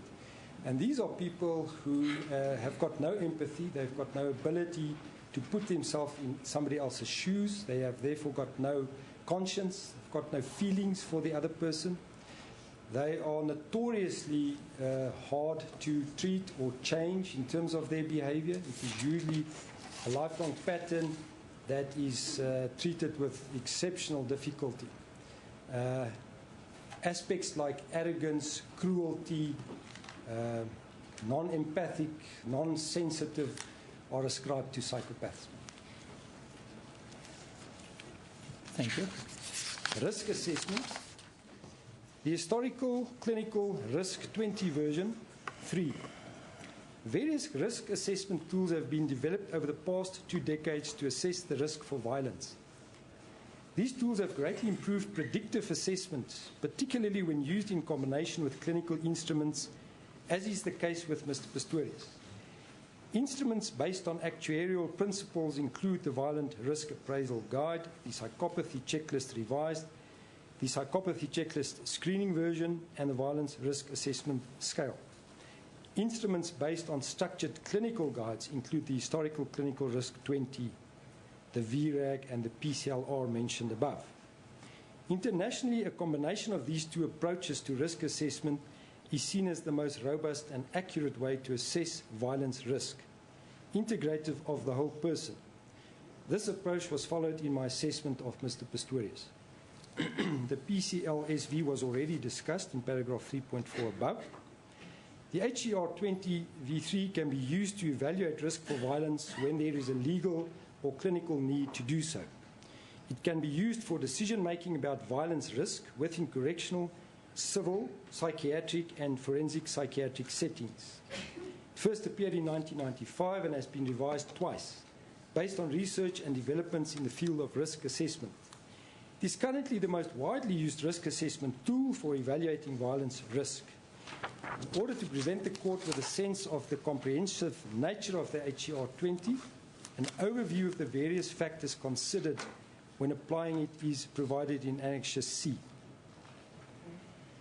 The results of the HER20, after reviewing the information gathered from the various items of the HER20, I came to the conclusions that the risk for future violence was low, the risk for serious physical harm was low, and the risk for imminent violence was low. I ask you about the reference to low. Yes. Do you ever get a case where you say 0? No, the HER does not make provision for that, and obviously we then say it's impossible for somebody to, again, offend violently, which won't make sense. So low is the lowest part of that scale for that instrument. Criminogenic needs. The necessity of considering the criminogenic needs of an offender has been pointed out by various writers in the field. In short, this amounts to a consideration of the crime-producing factors that are strongly correlated with risk. Distinction is made between static and dynamic factors in this regard. Static refers to those that cannot be changed, like a prior record or family criminality. Dynamic refers to the factors that can be changed, like an offender's values and attitudes, his substance use, and who he associates with. According to Latessa, there are 8 major risk factors for violent offending, the so-called Big 8. They are antisocial or pro-criminal attitudes, values, beliefs, and cognitive emotional states, pro-criminal associates and isolation from pro-social others, temperamental and antisocial personality pattern conducive to criminal activity, a history of antisocial behavior, family factors that include criminality and a wide range of psychological problems within the family of origin, low levels of educational, vocational, or financial achievements, low levels of involvement in pro-social leisure activities, and abuse of alcohol and or other substances. Most offenders are not high risk for recidivism because they have one risk or need factor, but rather because they have multiple risk and need factors. To understand risk, one would factor in all relevant risk factors. To affect or lower risk, one would focus on the dynamic factors. An analysis of the Big 8 factors indicated that one of these might have been present in Mr. Pistorius as a dynamic factor prior to the offence, his values, beliefs, and cognitive emotional states. In his case, it would refer to his values and beliefs regarding the possession and use of a firearm and the way he thought and felt about that. It would also pertain to his value and belief system regarding the value of a human life and how he thought and felt about that. Reports on the courses he recently completed as part of his rehabilitation program in Kgosi Mampuru suggest that he has addressed this factor successfully. All the reports are positive and indicate that Mr. Pistorius participated and cooperated fully. He was viewed in some instances as the person who carried the group. Mr. Pistorius further reported to me that he has sold all his firearms and that he never wants to touch a firearm again. As mentioned earlier, he becomes traumatized at the mere sound of a firearm being fired. Regarding the value of a human life, he stated that it was wrong for anybody to take a human life, as it is only God who should. He explained that he would like to be in a position to invest his time and experience into the bettering the lives of others. According to him, he would be in a position to do that should he be able to accept the offer of employment from the company Twin City Developments. It was seen as prudent to assess Mr. Pistorius' criminogenic needs by means of a guide based on evidence-based practices. The Carey Guide for Criminogenic Needs was employed for this. The Carey Group is an international consulting firm that provides training and technical assistance for justice system professionals and community groups. It has produced various evidence-based instruments and practices for use in the criminal justice system. The blue version of their guide employed for this assessment is included in Annexure C.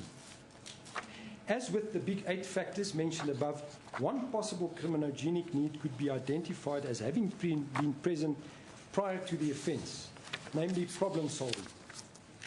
Tends to think in concrete, rigid ways and considers few options when encountering events that require thoughtful decisions. Although the offence occurred whilst Mr. Pistorius was anxious and frightened, it has been helpful and reformative for him to analyse and adapt his problem-solving approach. This was done in psychotherapy with Dr. Hutzenberg and in the courses and workshops he completed during his incarceration. For example, problem-solving. Desistance. Desistance from crime is an unusual dependent variable because it is not an event that happens, but rather it is the sustained absence of a certain type of event. A study often referred to in the literature is Maruna's Liverpool desistance study. The results indicated some of the following differences between desisters and persisters. Desisters believed they had the ability to make good. Persisters felt doomed and condemned to deviance. Desisters felt criminality was not part of the real me, but rather circumstantial. Persisters had a commitment to crime. Desisters felt the past served as a lesson and made them stronger, and persisters felt the past predicted their criminalistic future. The characteristics for desisters found in Maruna's study have a striking resemblance to Mr. Pistorius' view on his criminal act. Evaluation and recommendations. In order to present the Honourable Court with all the factors that might be relevant for sentencing, a comprehensive assessment of Mr. Pistorius was conducted. Aspects of my assessment in 2014 were included in an attempt to provide an overall picture. In spite of the findings in research and supportive clinical experience, it is considered good practice to consider the personality, psychometric assessment results, risk assessment results, criminogenic needs, clinical presentation, clinical history and collateral information regarding the offender as well as the facts pertaining to the case. This was done in the case of Mr. Pistorius. Based on the results of my assessment, I propose that the Honourable Court take the following into consideration. The impact of Mr. Pistorius' offence on the family of the deceased could unfortunately not be assessed firsthand. Although her parents have forgiven Mr. Pistorius, it goes without saying that it must have been a harrowing and extremely painful experience for them. The following characteristics of Mr. Pistorius. He's a first-time offender. He's 29 years old. He's intelligent. He's enrolled for a BSc degree at the University of London. He has strong support from his family. He has a place of residence that can sustain him until he is self-reliant. He has a firm offer of employment from the company Twin City Development to oversee their early childhood development program as project manager. The project intervenes in the lives of vulnerable and disadvantaged children in Africa in a holistic and integrated way. The basic premise being that the first 1,000 days of a child's life is crucial in terms of providing proper protection, early learning opportunities, and basic health and nutritional needs. He has spent 12 months in prison. He has no problems with substance use or abuse. He is not antisocial or psychopathic.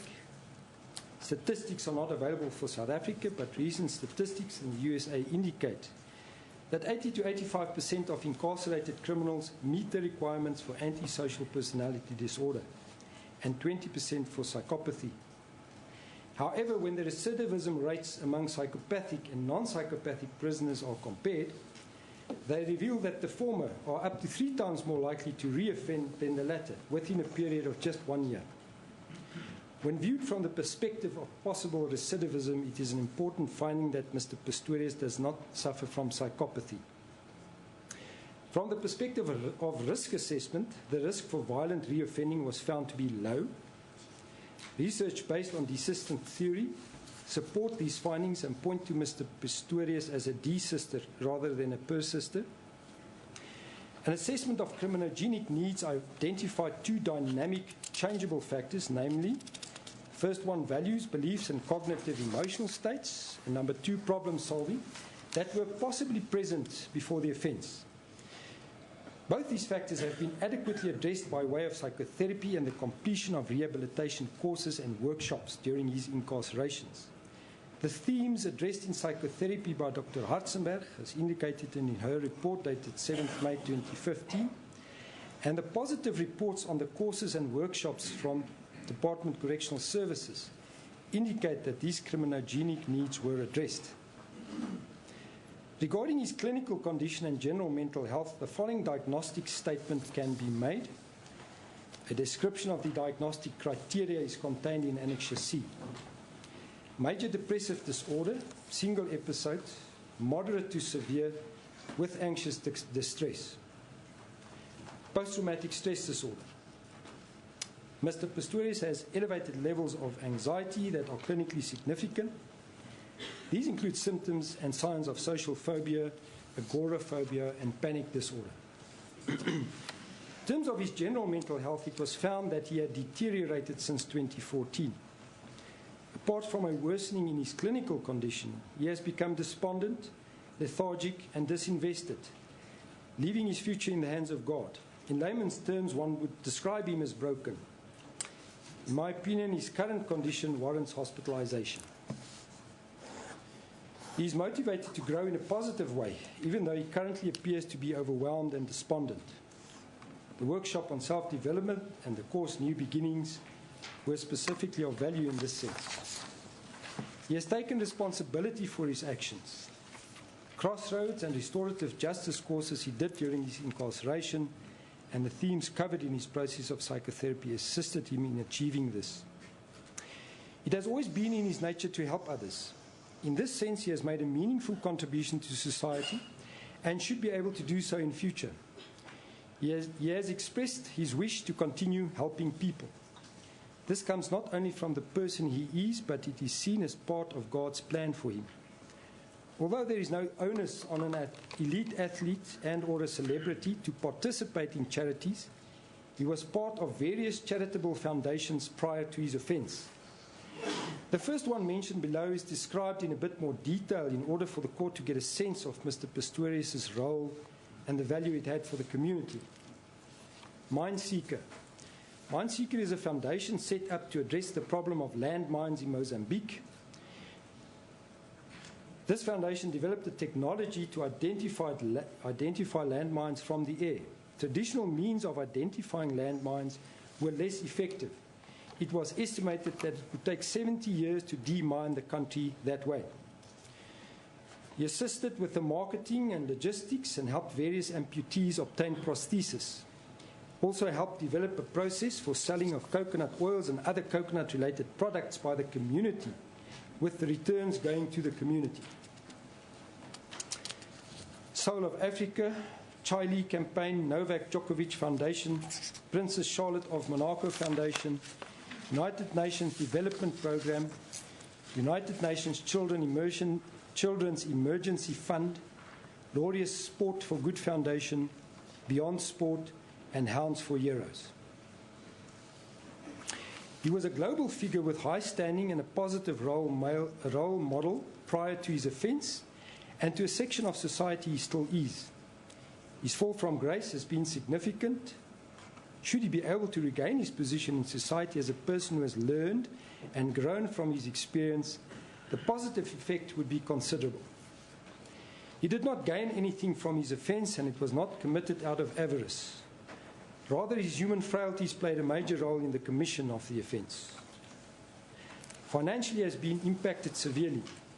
Looking to others for assistance in this regard has been humiliating and furthered his feelings of guilt and self-loathing.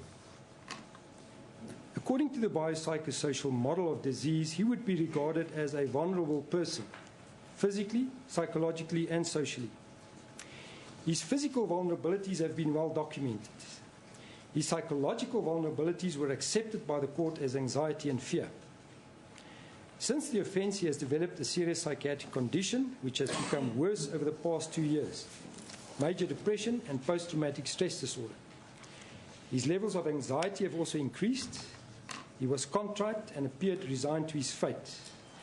When prompted, he would indicate that he still wanted to help people, but that everything was in God's hands. He had strong feelings of unworthiness and self-loathing. His demeanor was different from how it was in 2014 in the sense that he displayed more ownership in wanting to help others then. He was less resigned, and he still held the belief that he could be worthy again. Socially, he has become isolated and fearful of venturing out in public. The isolation he has experienced since his incarceration and a fear of public scrutiny has contributed to a sense of disconnectedness. He has shown remorse and is still remorseful. His reactions and behavior directly after finding the deceased, his attempts at reaching out to the family of the deceased, and his apology during the trial are indicative of true remorse. He has been forgiven by the family of the deceased. He contributed 6,500 rand per month to the family of the deceased for a period of approximately 17 months without expecting the money back. He has successfully completed the following courses during his incarceration: Anger In, Anger Out, New Beginnings, Restorative Justice, Pre-Release, and Crossroads. He has attended various other workshops during his incarceration: conflict handling, problem solving, self-development, relationships, communication, assertiveness, and stigmatization. He has complied with all conditions imposed upon him after his release in spite of facing challenges or challenging situations, like being confronted by justice officials after his bracelet registered false alarms. Aspects that contributed significantly to the negative impact of the case on Mr. Pistorius: the intense media attention as a result of his international profile, which led to constant pressure and harassment for him and his family. One consequence of this was that his sister left South Africa. That loss of support, comfort, and companionship had a severe effect on Mr. Pistorius. Mr. Pistorius is eminently recognizable. He has had nowhere to hide and will not be able to distance himself from his offence for many years to come, even after serving his sentence. Although there were positive reactions from people since the offence, he has had very negative reactions as well. An example of this includes having to leave a local grocery store recently after another customer protested about shopping with a murderer.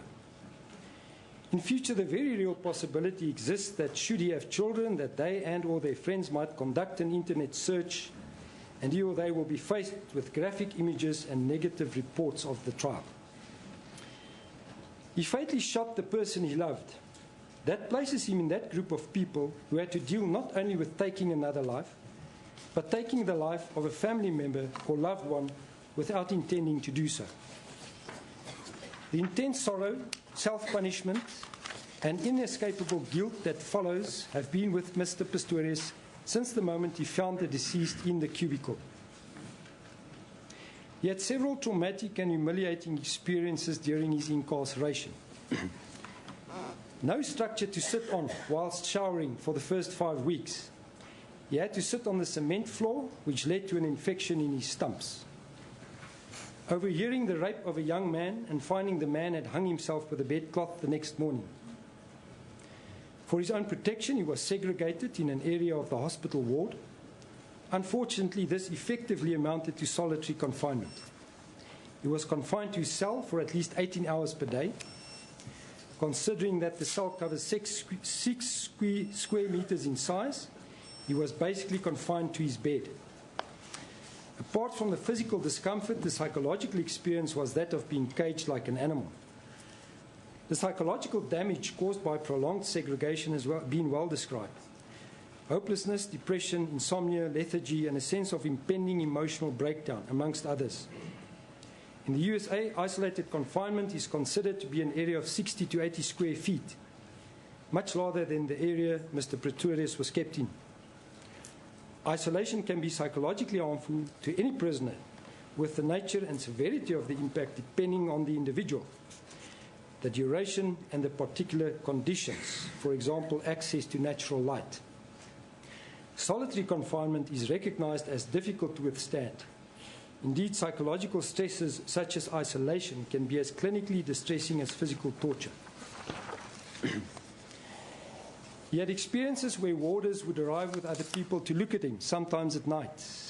The experience was that of being on show, like an animal in a cage, experienced psychologically as humiliating and hurtful by Mr. Pistorius. Unfortunately, there was an instance where the medication he needed for his major depression and post-traumatic stress disorder and anxiety was not made available to him, despite of it being delivered timeously by his family. This led to him having a panic attack. The late intervention by the Minister of Justice and Correction before Mr. Pistorius was due to be released on parole caused him significant distress. The fact that this intervention coincided with a petition from the Progressive Women's Movement of South Africa exacerbated his distress as it went to the core issue of his guilt and grief, that he had shot his partner without meaning to do so. Sorry, Madam. Whilst it remains the prerogative of the Honourable Court to impose a suitable sentence, it is my considered opinion, based on my assessment of Mr. Pistorius, that further imprisonment, one, would have a detrimental effect on him as a person, considering his current clinical condition, his remorsefulness, and the fact that he murdered his loved one, and two, would not be psychologically or socially constructive. When viewing the various possibilities for sentence from a psychological perspective, and in lieu of the factors mentioned in paragraphs 6.1 and 6.2 above, the eventual outcome for Mr. Pistorius, the criminal, becomes important. In my view, Mr. Pistorius would be better served psychologically and socially if he gave back in a constructive and positive way, utilizing his considerable skills and experience to enhance the lives of others. In stating this, I am guided by my assessment of him and a consideration of the facts of the case. My opinion is also informed by the general tendencies identified by desistance research over the past 15 years, which has on occasion been stated as follows. Although these principles speak to the challenges of criminal justice, social work, or probation practice, desistance research also has implication for criminal justice processes and institutions themselves. For example, the Scottish Prisons Commission drew on desistance research in proposing a different kind of approach to sentencing, one which prompted positive and constructive payback, but which also proposed that the offender be actively engaged in discussion about the form of payback that made most sense. And then I signed the report. Thank you, Professor. The annexes would simply deal then with what you refer to, the explanation of the terms used by you, etc. Yes, ma'am. Now, there was also reference to your previous report, and I'm not going to revisit that in totality, but I want to ask you something about it. That was Exhibit QQQ, the report dated 27 June 2014. Yes. Would you kindly go to page 28? It's something that I want to ask you about.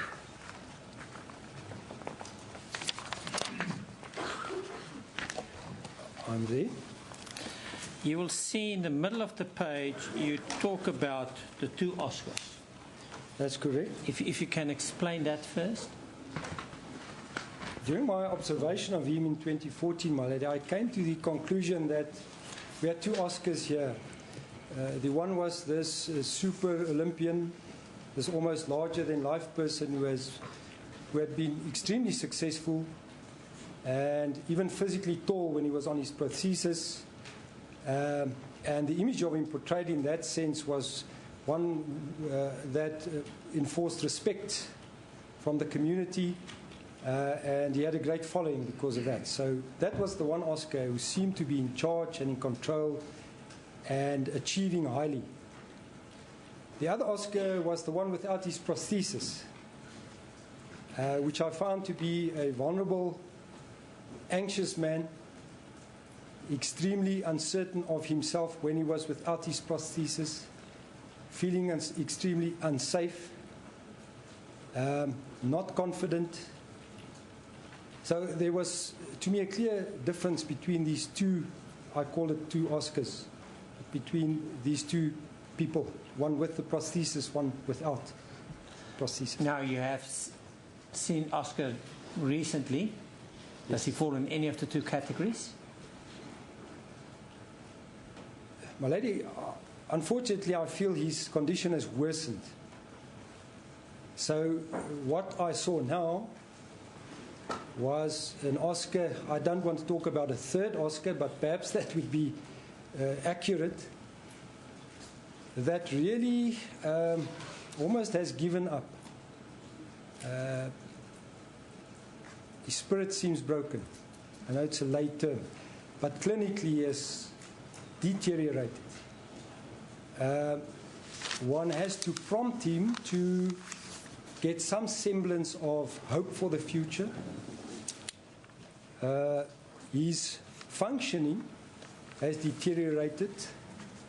He forgets things. He forgets that he has already told you things, then he repeats them. I had to wake him up twice when I wanted to consult with him.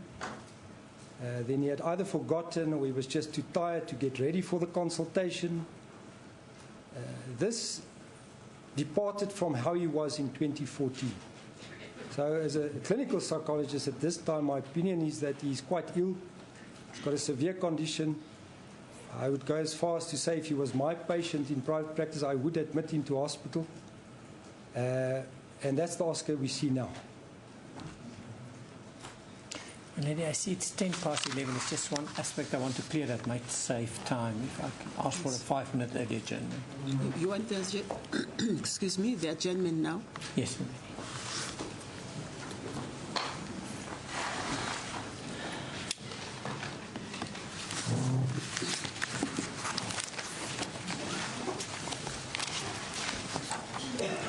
We'll take our 15 minutes adjournment.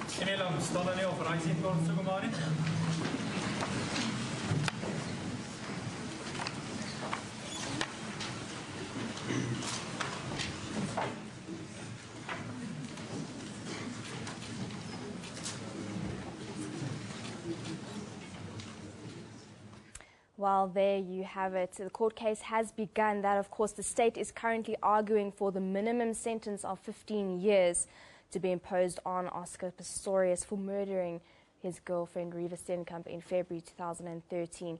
Now, we will be going back to that court case shortly, but first, let's take a break.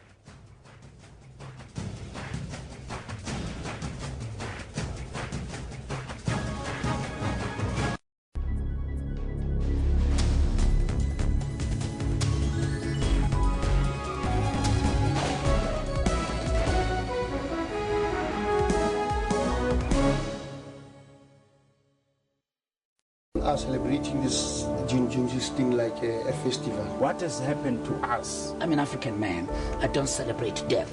June 16 was a day in which people died. We were sinking deeper and deeper in a quagmire of hardship. What we must do, we must learn. It's so emotional. We should change this thing. Education is an important thing that is a master key, can open any locked doors. June 16 should be a day in which not only young people, but South Africa should sort of take a reflection and say, where do we come from? Where are we? Where are we getting to?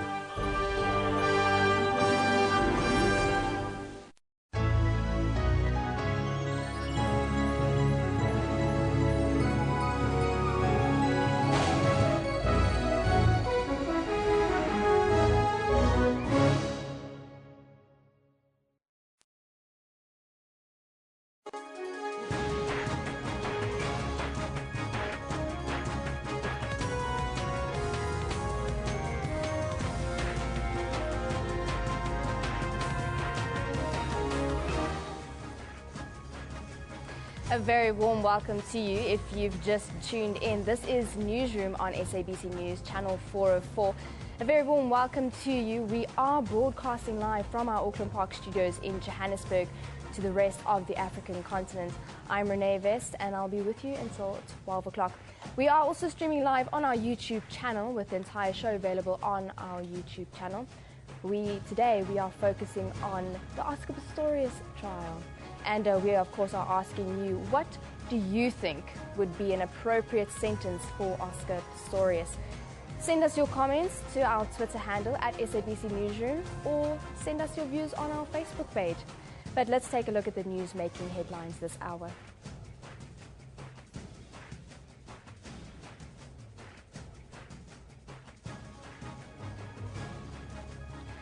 A 28-year-old man is to appear in the Brits Magistrates Court in connection with the death of former SABC anchor and former board member Hope Zinde.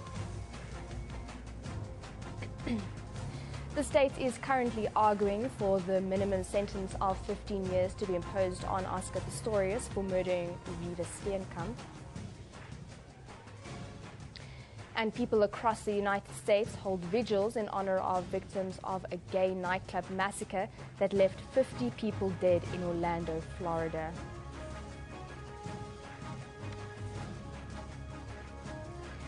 Hope Zinde's 28-year-old son is due to appear at the Brits Magistrates Court on charges of murder and drug possession. This after the body of former radio and TV personality was found in the boot of her SUV at their upmarket Peakenwood Estate home in Hartbeespoort in the northwest at the weekend. It is believed she was murdered on Monday last week. Tributes and messages of condolences are continuing to pour in for the former SABC board member, TV presenter and anchor. Peakenwood Estate, situated in the vicinity of the Hartbeespoort Dam. It's behind these gates at the Zinde home that police made the gruesome discovery. Following the incident in which a 50-year-old woman was found dead inside her car in Peakenwood Estate, a 28-year-old man who happens to be the son of the victim has been arrested and charged with murder. He will be appearing in the Brits Magistrate Court, and he will also be facing a charge of possession of drugs. At her Mamelodi home, shock and disbelief. We were utterly saddened when we received the news of her departure, so we came to pray with the family and to comfort them. The family has asked the public and the media to allow police the time and space to investigate the matter and not to speculate on the circumstances surrounding her death. Rather than speculate on what happened and how it happened and who's responsible or if it indeed it was, just let the authorities do their work. And in due course, the truth will surface. And I think that we'd like to rather have the public focus on her life, her legacy, and the positive things. Zinde started her career as a journalist in 1991. Over the years, she rose through the ranks, holding positions such as writer and producer, and anchored the news and current affairs program, Perspective. She also co-anchored SABC's 180 Degrees, a news slot within SABC Africa. She left the organization and rejoined the SABC in 2013 as a board member. The SABC has sent its condolences to the family. Board chairman Bulayeni Magube says Zinde worked tirelessly in both television and radio as a journalist. I am devastated by the news, devastated because Hope, someone I grew to really become very close with. I was a manager at the World Bank when I met Hope in the late 90s, and she was at SABC at the time. She literally brought me into SABC. The ANC has also paid tribute. It is very sad that Hope Zinde has passed on. We can send our condolences to the family and hope that the family will be blessed. She made her contribution. She did her work. Investigations are continuing. Mulimo Wanemotwa, SABC News. Psychology professor Jonathan Schultz examined Oscar Pistorius' mental state. He says in his opinion, Oscar is not in the right frame of mind to take the stand and testify. Mr. Pistorius appeared adequately groomed. He spoke in a soft voice. His mood was anxious and depressed. His affect varied from being restricted to labile. His thought form appeared normal most of the time, but he tended to derail and become tangential at times. His thought content displayed preoccupation regarding the impending sentencing procedures, guilt, and his future. He appeared to have limited energy and his concentration wavered. He had no perceptual disturbances. He displayed signs and reported symptoms of post-traumatic stress disorder, anxiety disorder, and depressive disorder. His short to medium-term memory was compromised. His judgment was intact and he had good insight. His manner was respectful and cooperative. At my request, he produced the medication for depression, anxiety, and insomnia as prescribed by his psychiatrist, Dr. Bosch. If we may just stop there, just one point consideration given if it was possible to call him as a witness. What is your view on that, in view of his state of mind? Currently, I don't think he is able to be a witness in this trial. His condition is severe. I can't hear that. I say currently, in my opinion, he's not able to testify, my lady. His condition is severe. Let's go over to Eben to take a look at more on this. Yes, Renee, it's a case that, of course, has the attention of the entire world this morning, and on social media it's been going haywire. We've been asking you at home the question, what do you think would be an appropriate sentence for Oscar Pistorius in view of everything that has gone on so far? That's the question on the screen. You can keep the comments coming, but let's have a look at those that have come in thus far. Onati Grootboom says, since he's been on trial for a long time, 20 years will be fine. He can't be treated different from murderers. This one from Onati Grootboom. I'm the greatest, and Kosinati 7 says, Oscar did the crime, he must do the time. He knew what he was doing, shooting River not once but 4 times through a locked door. Kanana says, Newsroom, we're all important before God, so he's guilty of for murder, so he must be charged 10 times. Do not forget homicide things. Okay, Kanana, Nati's back. Nati says 20 years will be fine. This one from Machira Shishoka says, the justice must prevail and the corrective measures should apply as per conviction, and Oscar is no exemption. These are some of the views that have been coming in on our Twitter feed thus far this morning. That's with regards to the question that we've been asking you. But let's go back to the news desk with Renee for more. Thank you very much, Evan. The Hawks have confirmed that 2 people are due to appear in the Pietermaritzburg Magistrates Court in connection with the shooting of 2 ANC members near the city last week.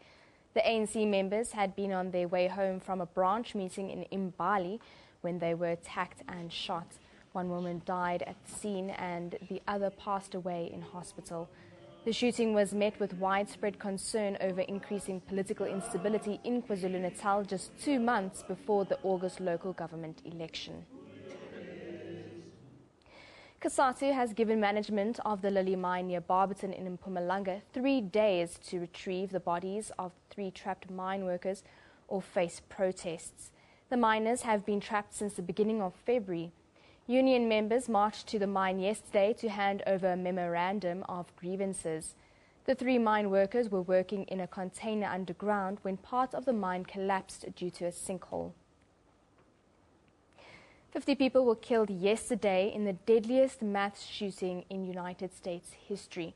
US President Barack Obama has described the mass shooting at a gay nightclub in Florida as an act of terror and hate.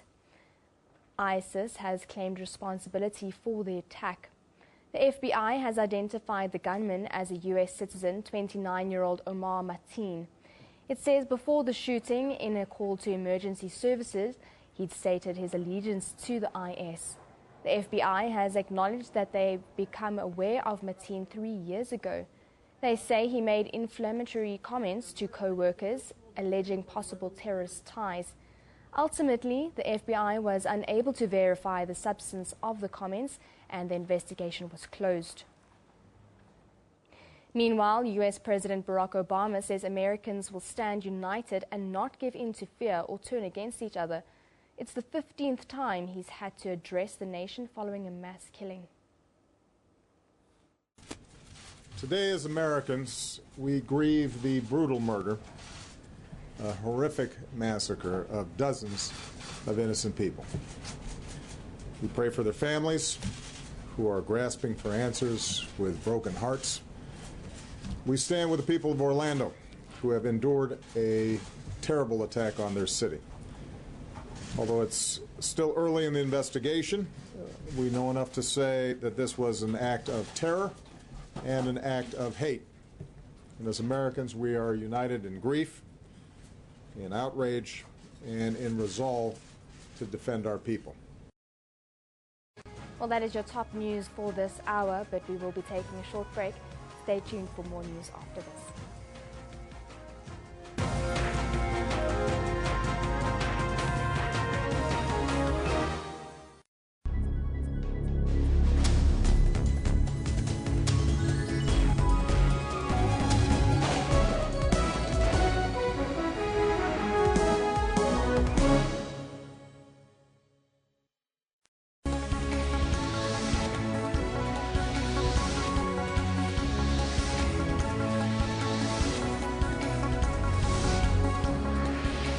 He appealed for the disruptions to come to an end so the future of the children is not compromised. The union said the latest offer by Eskom will condemn its members to poverty. Samples from the 2012 London Olympic Games and 2014 Sochi Winter Games will also be retested. Stay tuned to News Today at 3 p.m. from Monday to Friday on SABC News.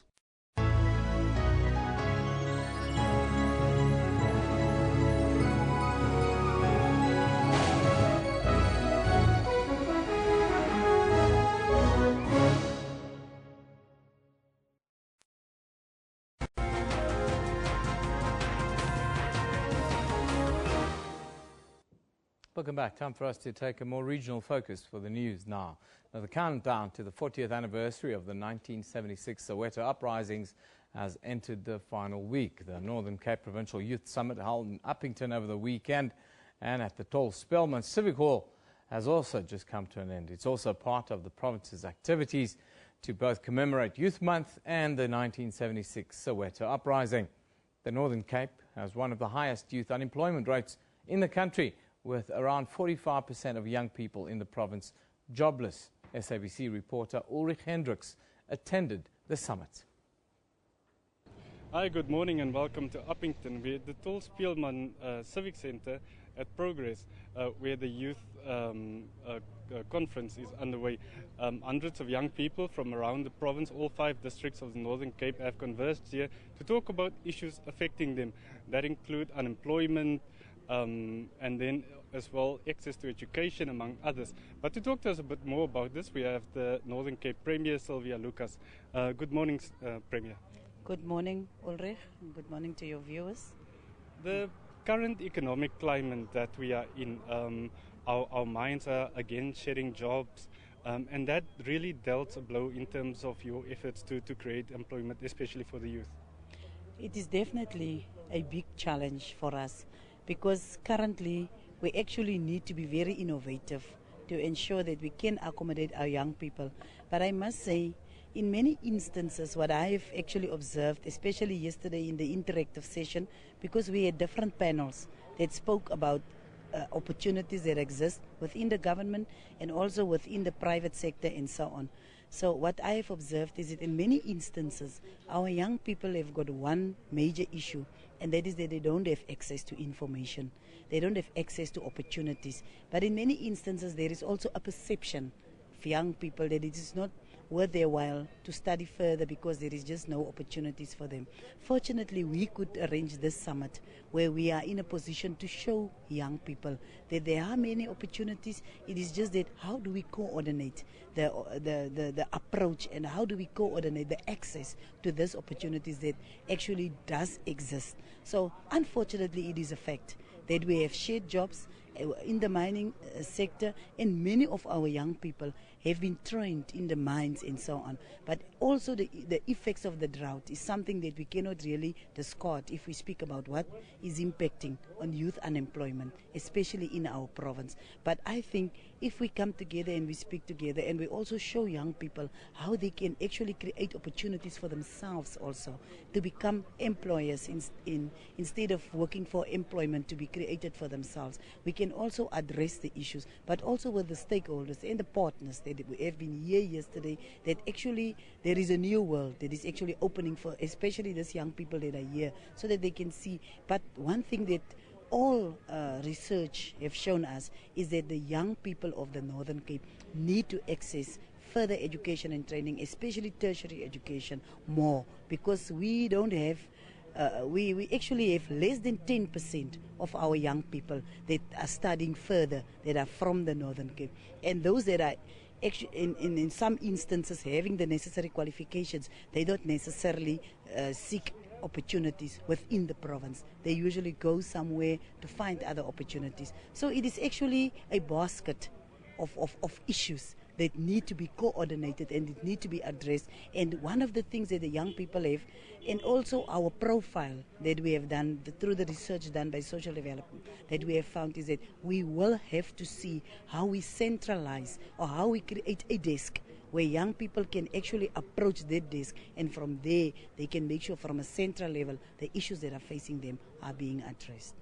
Well, you spoke about the social issues as well.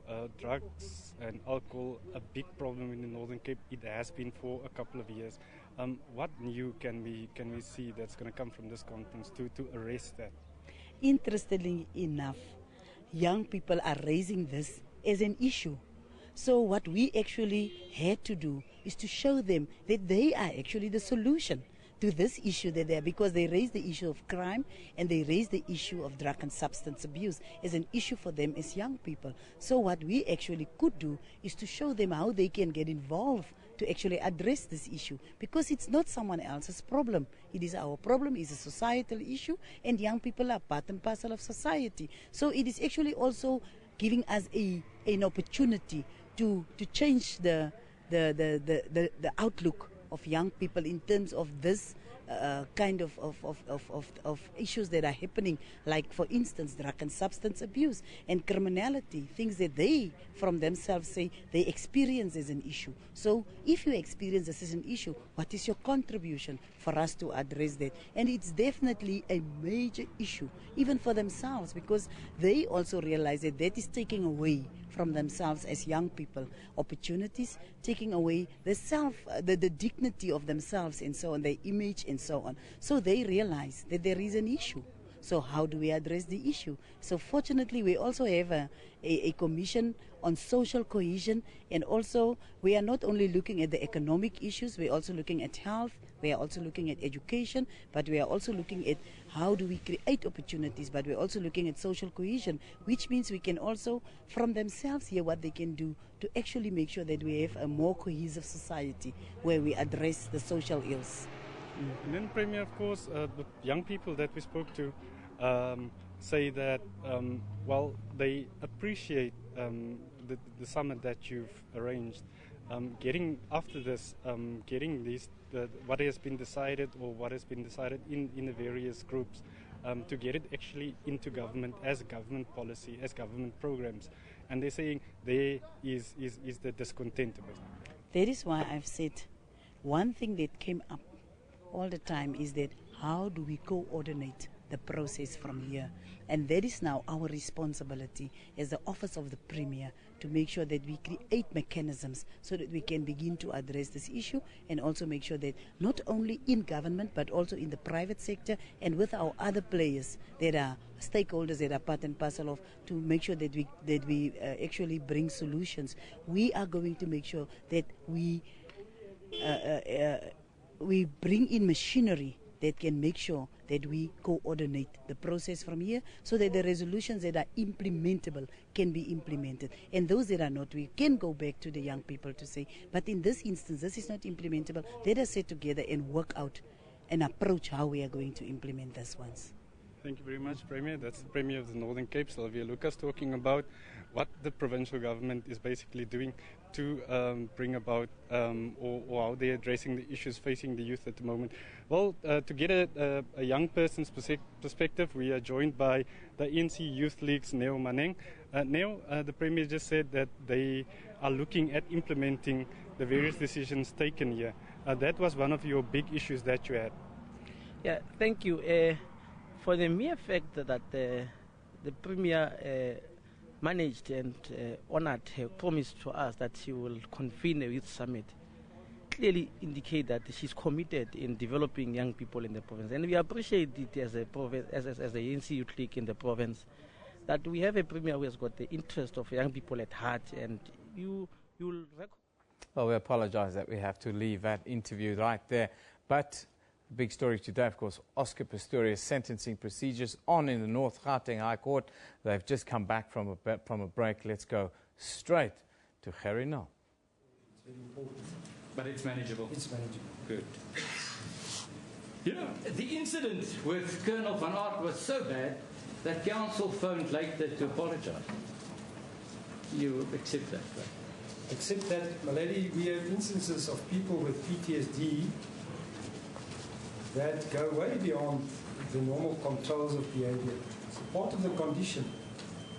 But so their behavior is informed by this condition. So I'm not too surprised about this in that context. I see. Let me put it into my context. So he would be prone to being irritable and aggressive. That's part of the PTSD, if he's not in prison. The answer must be yes. He will be prone to being irritable, agitated, anywhere and everywhere. The condition is with him all the time. Okay. You see, I still want to... Did the accused inform you about his interview with ITV? No, he didn't. Did you pick it up in the media? Oh, yesterday in the paper that there was such an interview, going to be one. Now let me test you. What did you find out about this? Just that he had an interview with ITV. And did you ask anybody what's this interview about? No, I saw this yesterday for the first time in the papers.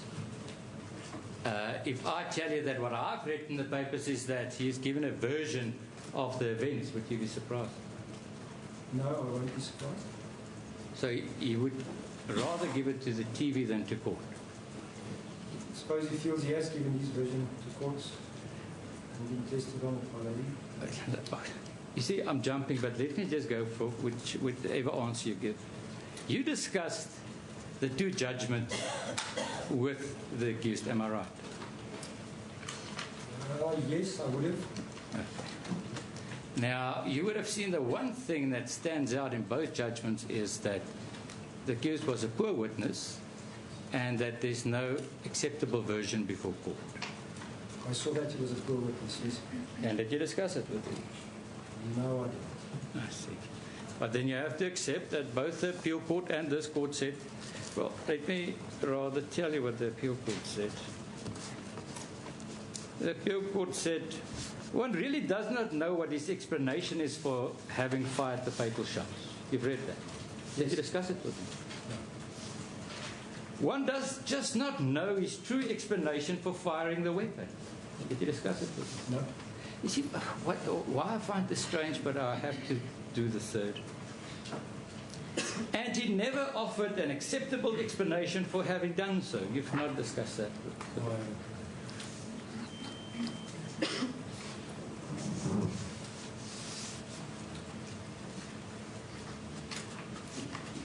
In the prison, let me just go back. Have you discussed the incident with Mr. Pistorius again? No, I didn't discuss it. So you don't know if it was still an accident that the gun went off? I stuck to the judgment of the Supreme Court of Appeal.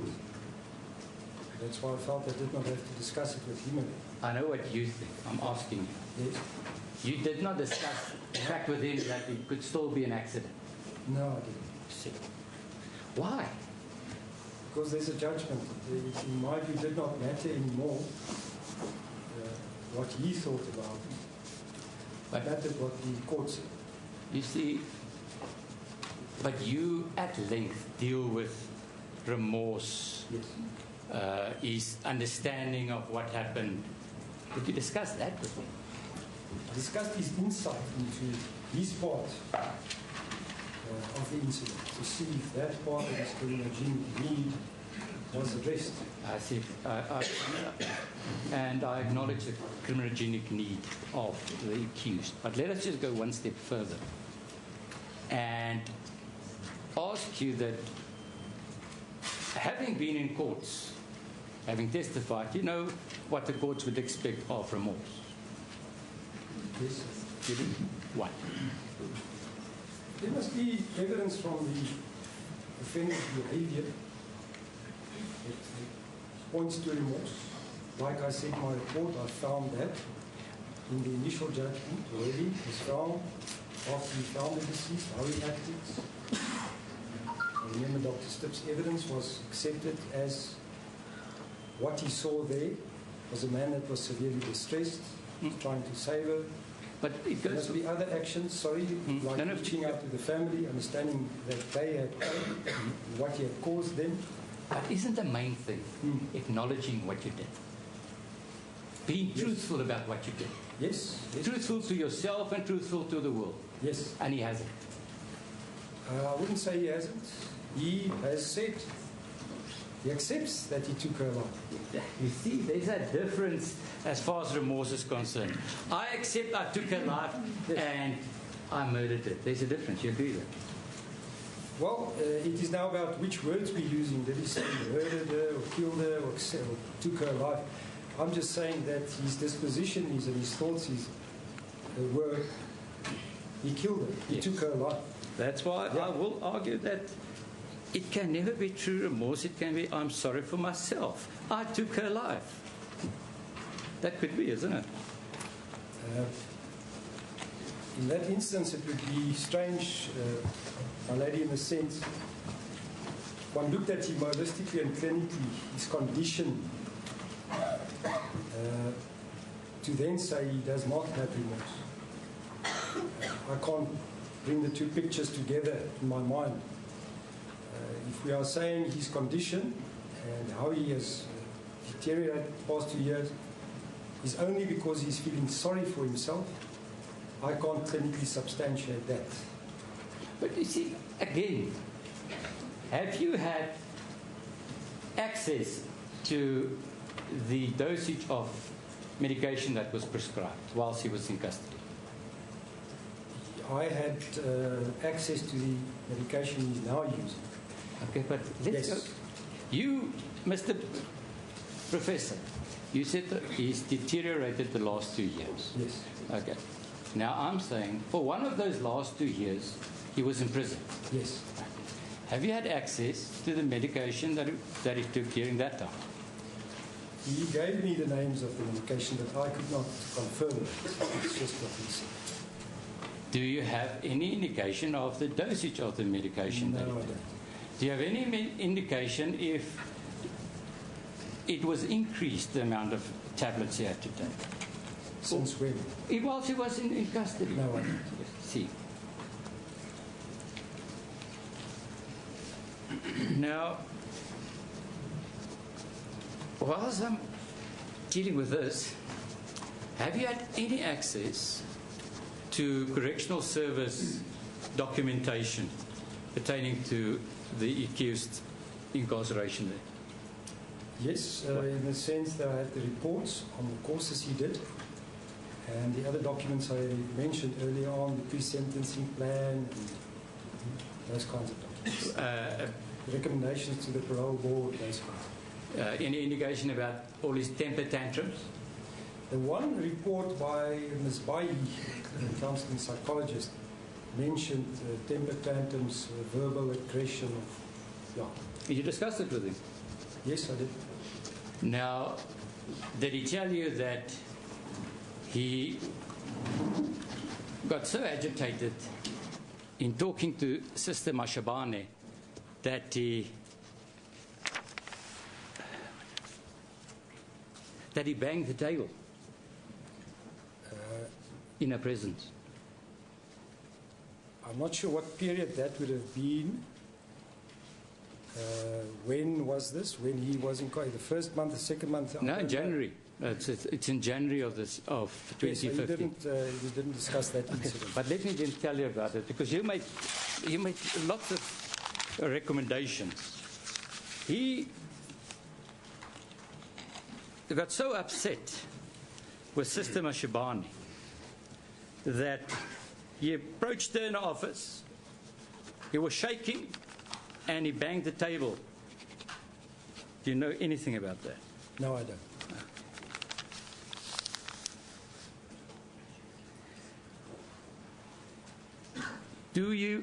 Did you discuss Sister Mashabane with the accused at all?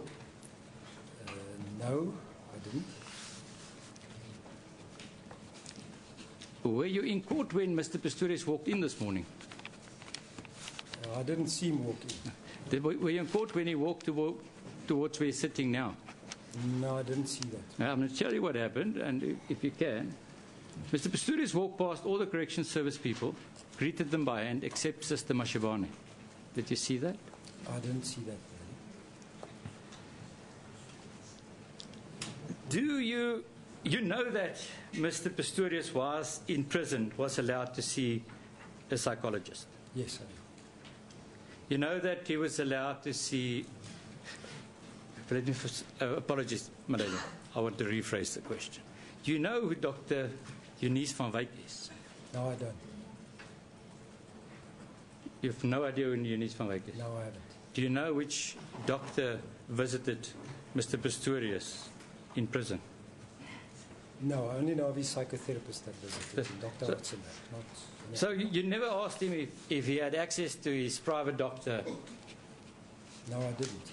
I asked him if he had access to his medication, because that obviously would be important pertaining to his condition from my perspective, but not... I find it a bit strange because your report deals with the fact that he had blisters on his... infection in his stumps. Yeah. Yes. Did you ask him who treated it? No. Why not? I mean, that's important to know how the man coped in prison. I accepted he would have access to medical services and that it would be treated in that way. So then it's just a by-and-by issue. He had an infection, it was treated. Yes. So we shouldn't see anything into it. We should see what it caused, the stress it caused him psychologically. That's why I mentioned it. But he was seen by Dr. Eunice van Wyk. Do you know that? I don't know that. And by mere coincidence, it's not only his private doctor, but a direct family member. Do you know anything about that? No. So you wouldn't be able to say if the fact that she was a family member was disclosed at all? No. Okay.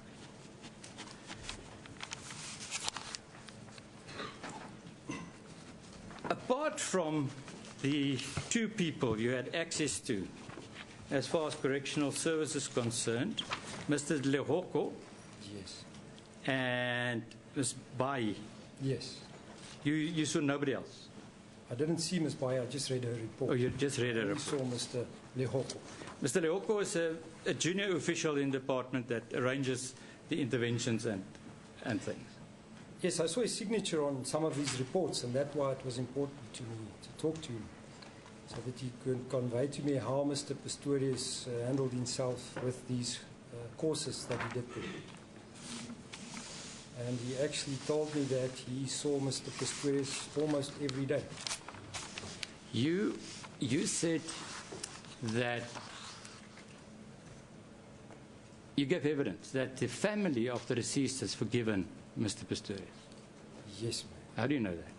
I have a letter that they wrote to the parole board. But apart from that, you have nothing? No. I requested to speak with them, to try and go there and ask and find out, but it was declined. But do you know that Riva's mother wrote a book? Which book, my lady? She wrote the book. She only wrote one book. Yeah. Do you know of the one book she wrote? No, I don't. Okay. A Mother's Story. You've never read it, or? No. Now, forgiveness is a wide word, isn't it? I suppose so. Page 30 of that book, sir, deals with forgiveness. I've forgiven him. I have to. That is my religion. It's not healthy to carry evil thoughts about him because it will only destroy me, eat me up. But I can't forget what he's done. That's what she said.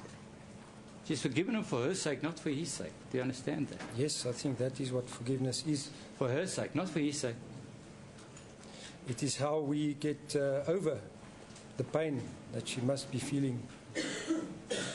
Forgiveness is one way of getting through that. But it's for her. Yes, Yeah. yes. You say at line 662 of your report that Mr. Pistorius has taken responsibility for his actions.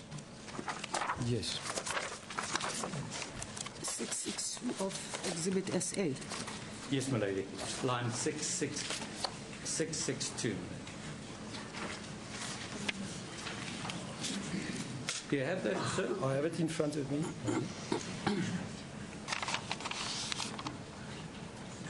Right. I will. Okay.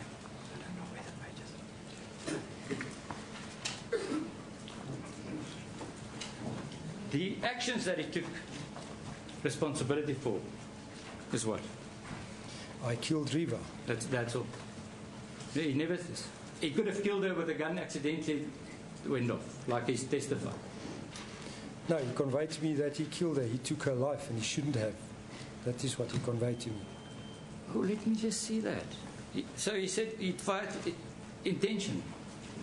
No. And then he can't hold in words. That was not the evidence. He said he killed. And then he repeated, he said he fired intentionally. There's no way in his evidence. That's misleading. It's part of a question, man. That is, I could have been more thorough and said, did he say he intentionally killed her? He said he took her life. I killed her. It was wrong. And what was crucial to me was that even though he didn't know it was her behind the door, he still accepted that he killed her. Okay. Now, so this thing you discussed with him? Yes. But when I asked you earlier on, you said you never did. About the incident. No, I discussed the judgment with him. I said I discussed the judgment with him, and that part in the judgment was important in terms of where is his thinking now, in terms of his criminogenic needs. How is he talking about this? Is he accepting his role in the whole incident? How is he talking about that? And so, did he say anything about, so you discussed the fact of the finding yes. of dolus indeterminatus, the fact that he didn't care who was behind the door that he just fired. Yes. And he said he's sorry he killed Riva. No. What did he say? Those two ideas are slightly different. When we discussed Riva, I wanted to understand if he understood and accepted that even though he didn't know it was her, he still killed her, took her life, and he's responsible for that. Does he understand that he committed murder? Yes, he does. In what way? I said in my report he accepts that nobody should take a human life, only God. He accepts he took a human life when he shouldn't have. But that's murder. But no, that could be culpable homicide. It could be, but in his case, after the judgment of the... Yeah, but that is your view, and that's not his. No, it's his. I discussed the judgment with him, my lady. And I asked him, the appeal court judge said, you murdered Riva. And he said what? Do you accept that you murdered her? He said, yes, I murdered. But in what way? You just now said he accepted he murdered her because the judgment said so. Did he indicate to you how? What he did? We know what he did. He shot her. What did he do? He shot her. How? Does he agree, let me just say, does he agree that he armed himself with the intention to shoot? Lady, may I just get the portion? that he knew there was somebody behind the door, Yes. that he then intentionally fired 4 shots into that door. Yes, yes. He does. Yes. He hasn't said so to this court. He's got lots of other versions. That version that you're giving now is another one. My point being there, my lady, is that we have had 2 years. We've had courses, we've had inputs, we've had challenges in psychotherapy. And that is why my discussion of the criminogenic needs on the values of human life, his thoughts concerning that, his cognitive emotional states about that, has that shifted?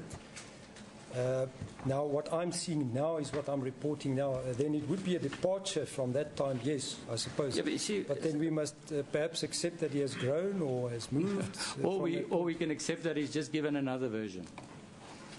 No, he hasn't given another version, my lady. He accepts the version that the Court of Appeals put forward. He accepts that he killed her by shooting her. Did he accept the version, or did he say that what the court said? I did. I walked there. I thought I'm going to shoot if there's somebody in the bathroom. When I got there, I shot. Does he accept that? Yes, he accepts. What does he accept? That he went there, firearm in hand, heard a noise, and then shot through the door. No, you see, Mr. Scholes, you've given evidence before. Listen carefully. Does he accept? He armed himself with the intention to shoot somebody in the bathroom if there was somebody. When there was, he did. There's a difference.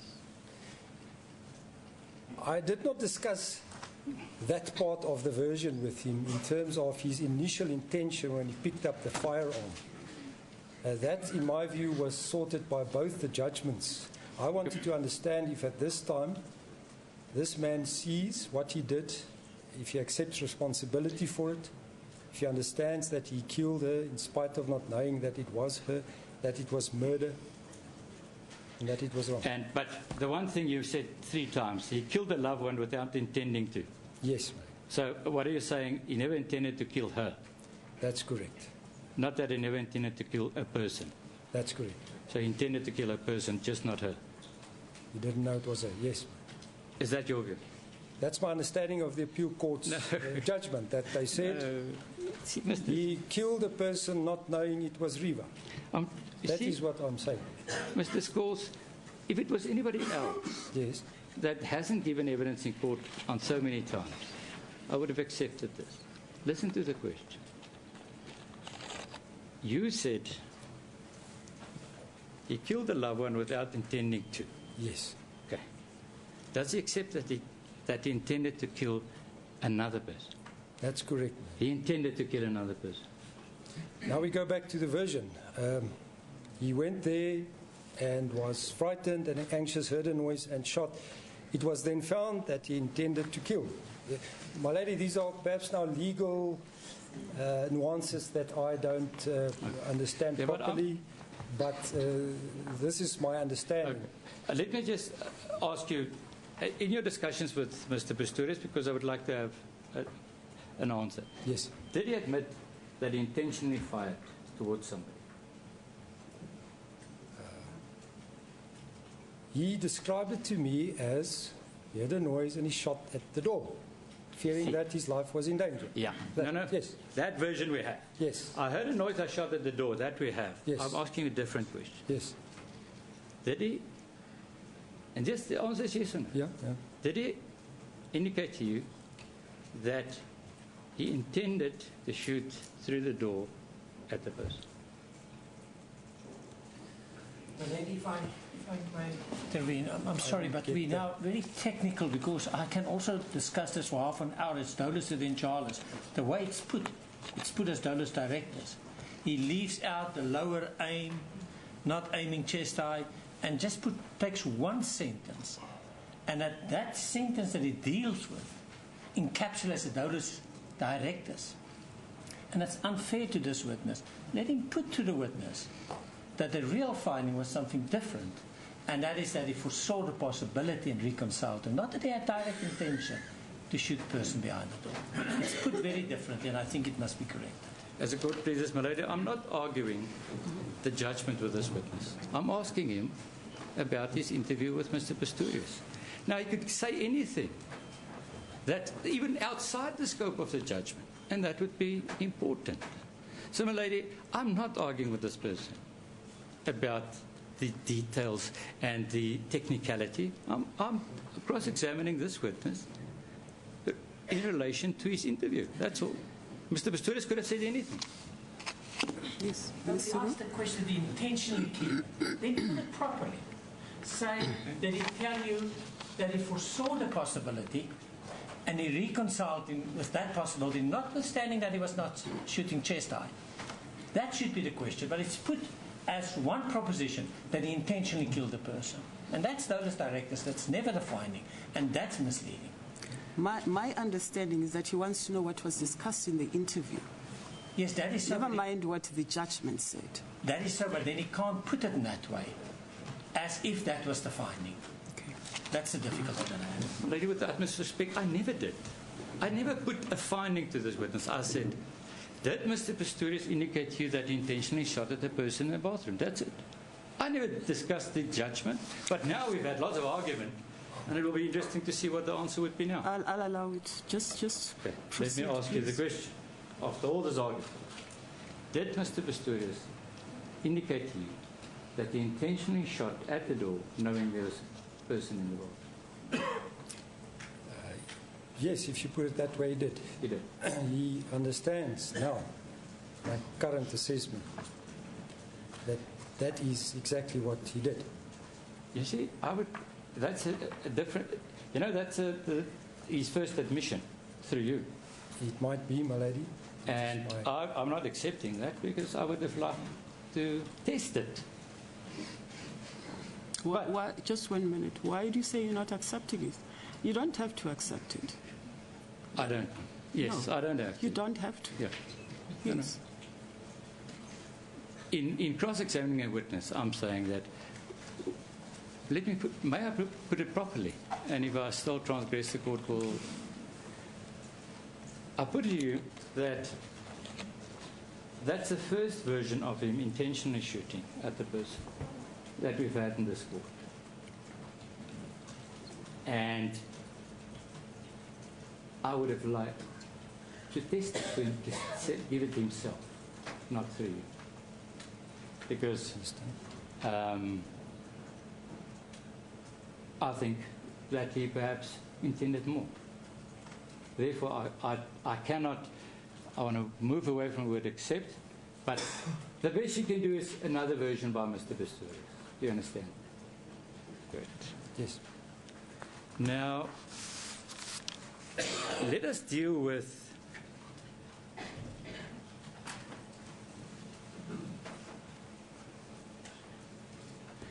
the apology during the trial. Yes. That's one of the factors you said the court should take into account. Yes. And the court did, in the previous judgment, take it into account. Yes. I just want to take you one step further. You haven't had, you haven't had opportunity to read the book. No, I haven't read the book. We will read evidence later, but can I just read to you that the mother of the deceased said it left her cold, the apology, in open court. You accept that? It left her cold? It left her cold. No. Sorry, my lady, I'm wrong. I was unmoved by his apology. Now, you indicated that you wanted to make contact with the deceased parents. Yes. Do you know if the accused tried? Yes, I understand that he did try. How? Through his legal counsel. Do you know when? This was after the incident in those first few months, according to my understanding. I'll have to double check. Okay. But it seems that from a fairly early stage of proceedings, he was trying to reach out. We'll deal with that. Yes. Now, then he was sentenced and he went to prison. Yes. Was released from prison. Do you know if he then tried to make contact with him? No, he didn't. I asked him about that, and he said no, he didn't again. Wasn't that the opportunity if he really wanted to do it?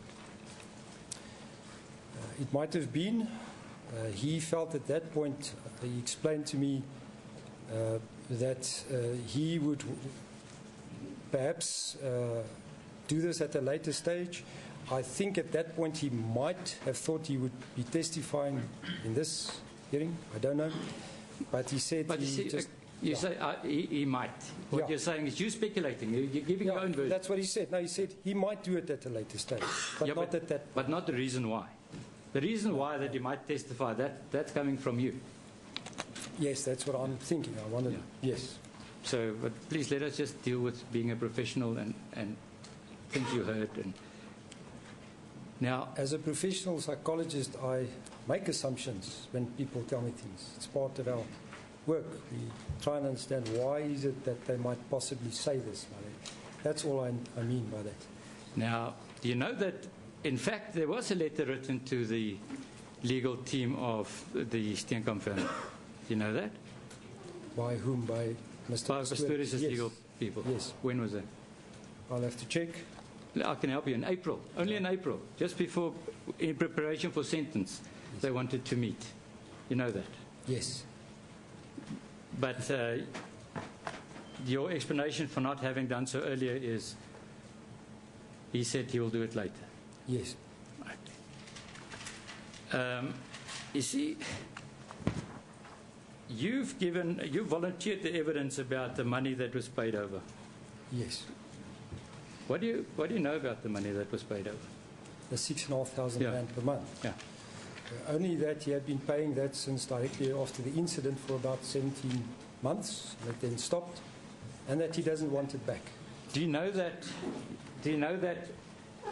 Initially there was an agreement that would be part of a payment of a civil claim, if that would happen?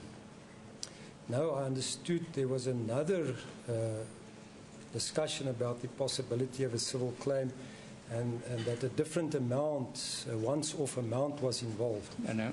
And that then went wrong. Okay. No, not the 6,500. Now let me help you. The 6,500 was viewed as part payment of the amount of a civil claim. You didn't know that. I did not know that. That was not his understanding. Then the 300 and something. Just 1 minute. I'm not following this. It was viewed by whom? Yeah. By all parties concerned, madam. Okay.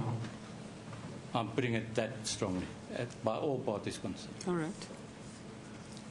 And you know that there was an agreement that it would be kept confidential?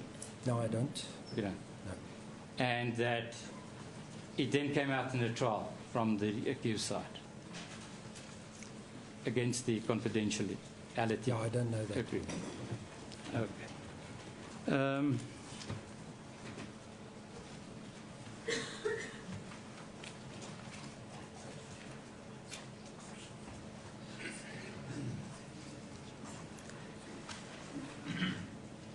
You see what I find strange, but I'm just testing it, Mr. Professor. I know that your report deals with the accused and what's good for the accused. Yes. And you haven't taken the other factors into account in this report. Which other factors, ma'am? What do you say is other factors for sentence? Well, the crime itself, and then the community. Yeah. But you haven't impact discussed on the community. In terms of the impact on that, I feel is for the court to do. Yeah, I'm not asking you questions about it. I'm saying, for once I'm agreeing with you. I'm saying this, you deal with only the accused. Yes. And not the other factors for sentence. Yes. Okay. Now, in dealing with that, I just find it peculiar that you place a lot of emphasis about the negative media. Yes, Maddie. As a factor that impacts on the accused. Yes. So much so that in line 758,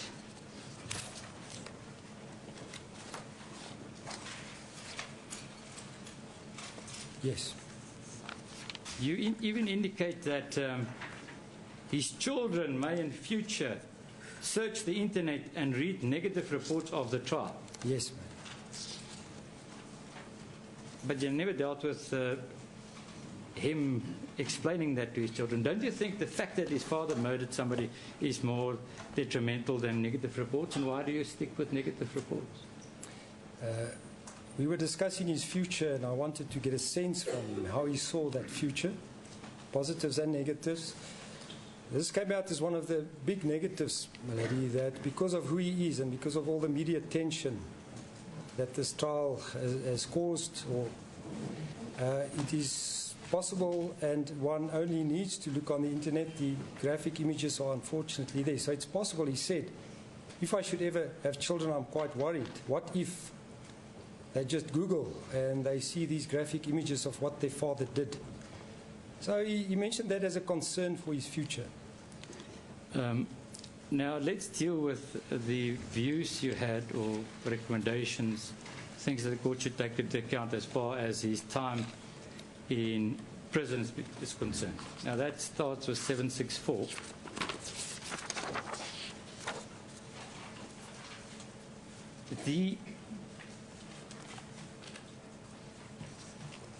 The fact that he was confined to his cell for 18 hours a day, that you covered it with anybody else, or this what the accused told you? No, I covered it with the official, Mr. Loko. Confirmed with him because he said to me he had seen the Mr. Pistorius almost every day. Yeah. It seems they had struck up some kind of... Yeah. But what if I put to you that we need evidence that Mr. Pistorius was not confined to his cell, what would you say about that?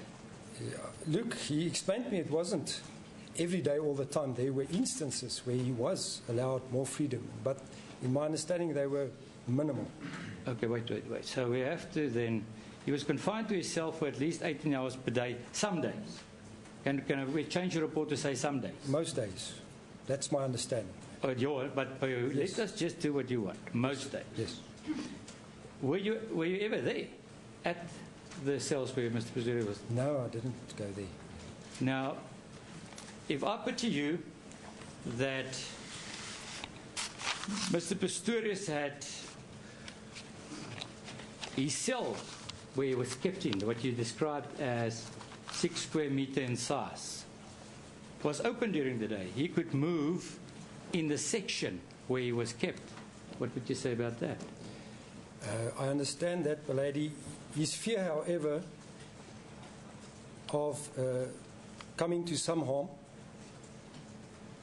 made him confine himself to his bed most of the time.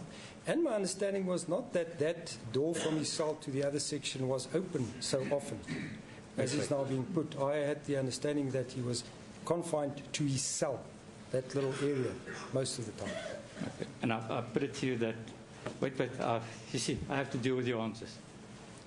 Did you ask him about the section where he was kept? How many other people were in that section? Yes, I did. Only one?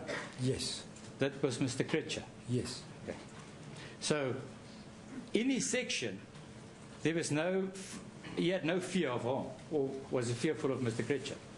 No, he had fear because somebody did come through into his section and assault him there. Oh, okay. So it was possible, and it actually. And he reported that to him. He reported that. Yes, he did. No, it's not true. I confirmed this with his psychotherapist who saw him but the next day or two and went through this with him. I will lead evidence that in the complaints register, that's just not true. It's a lie. I'm assuming he reported. I don't say he said he did. So that's you're what assuming? I'm saying. Yes. Okay. But he would have? Possibly. One has to consider that if you report transgressions or problems in there, you might get more problems. He was quite aware of this, to keep himself low profile, to behave, to follow the rules, not to upset anybody, even the officials. Is that again your assumption? This is the sense I got from him when I saw him. Okay, a sense is an assumption.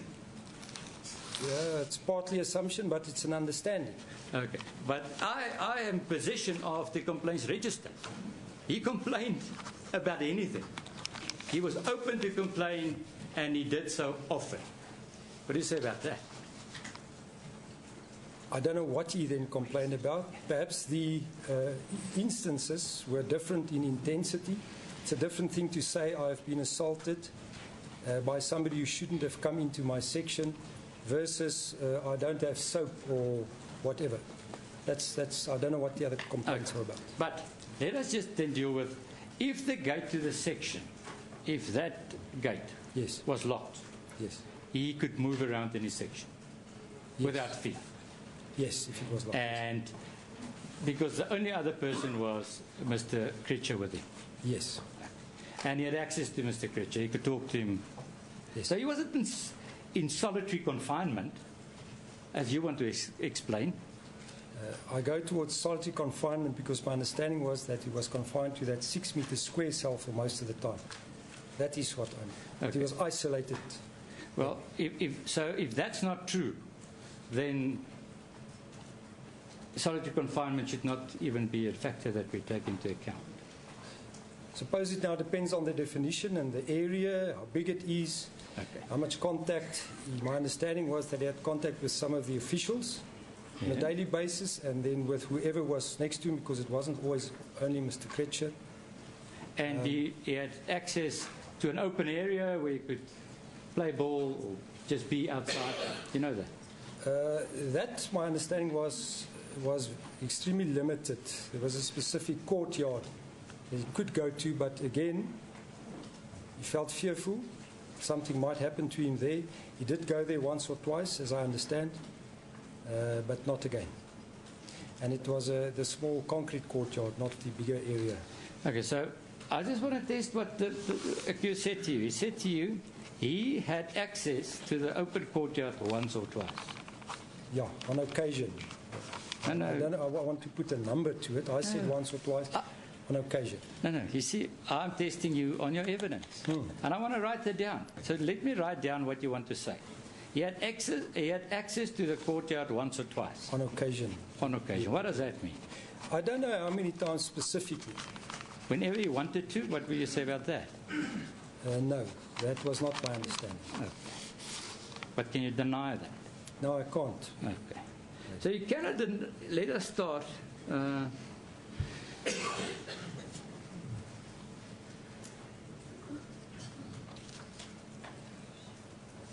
The fact that he was confined to his cell for 18 hours a day, that is also just your assessment. Or do you have anything more? You said that to you? Yes. He said that to you? Yes. But you didn't change it to most days? Yes. My sense that I got from him was that he was there for the majority of the time. That's in his cell? Yes, in that confinement. Would that include him lying on his bed whilst the door's open? He could go out if he wants to. No, my understanding was that he could not go out, that it was locked, that he was in that 6 meter square area. He explained to me at one point that he tried to do some exercise there just to kind of get his body into a better state, but that it was so confined that even that was difficult. Did he tell you that he had access to a gym? Yes, he did. Okay. So unlike, he could walk out of his cell and into a gym. But there was no gym. That is the problem. He had access, but there was nothing that he could use to practice or train. But then he brought in weights and things. He wanted to, my lady. My understanding is that he arranged that the delivery of various gym equipment would be made and sponsored by him or family. That did not happen. Something went wrong with that process, so that did not happen. So are you saying that he never had, is it your version that he had never had training equipment in his gym? He said to me there was at one point a few limited types of equipment, but I did not get the sense that there was a gym in the sense that you could do 5, 6 or 7 different exercises with different machines or something. No. You see, that's not what I asked you. I never said the different machines. I said you had access to a gym where you could train. You had, am I right?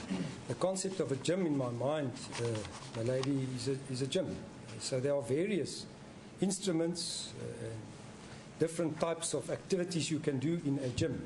That was not my understanding. My understanding from him was it was an area, a room, and there were a few limited things that he could use. And he was him and whoever was with him, say Richard, they were the only people that had access to it. Yes, that's correct. So you could train in privacy. Yes.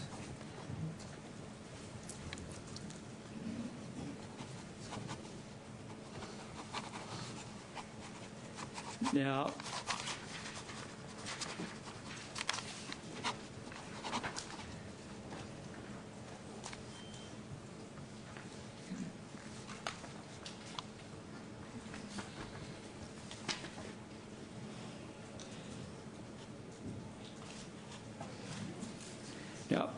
if you're saying in point number 2, which line? 769.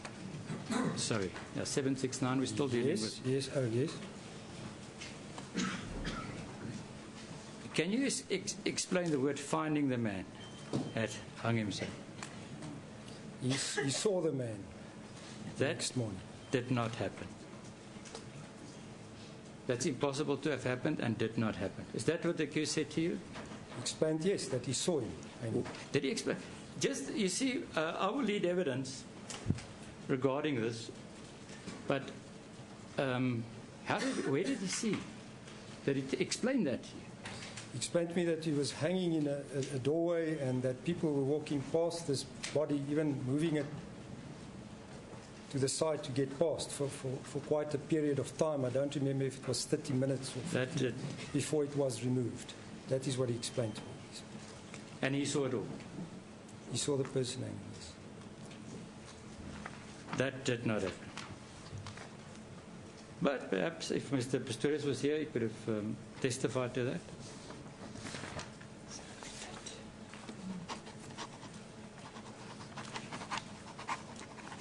Now, the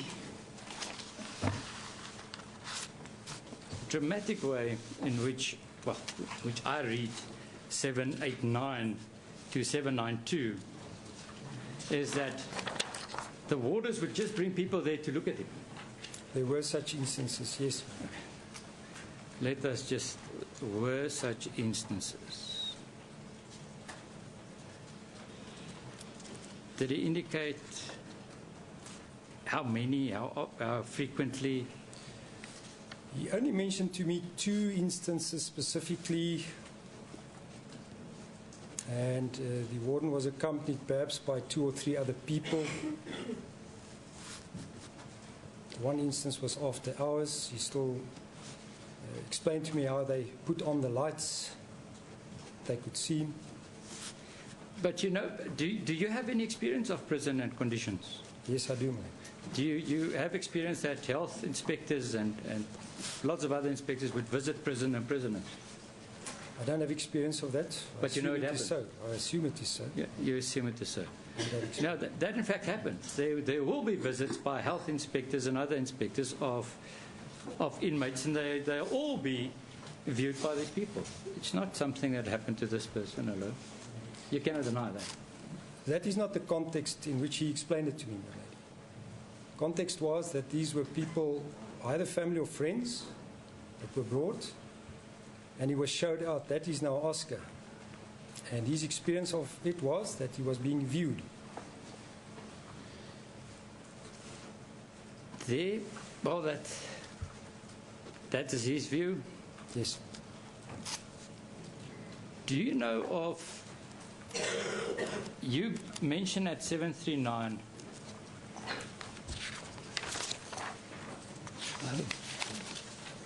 now, did you discuss the way Mr. Pistorius received his medication in prison? No, I didn't discuss how he received it. Who gave it to him and those kind of things? No, he's in the hospital section, so I would assume It works like any hospital section where these medications are administered at a certain time or handed to him by the staff. I see. Do you know of an incident where a visitor wanted to hand over medicine and it was denied by Sister Mashabane? I don't know of that incident, my lady. Okay. Do you know about an incident where Mr. Pistorius' prison cell was searched and illegal medicine found him? No, I don't know that. Did he not tell you that? No. I see.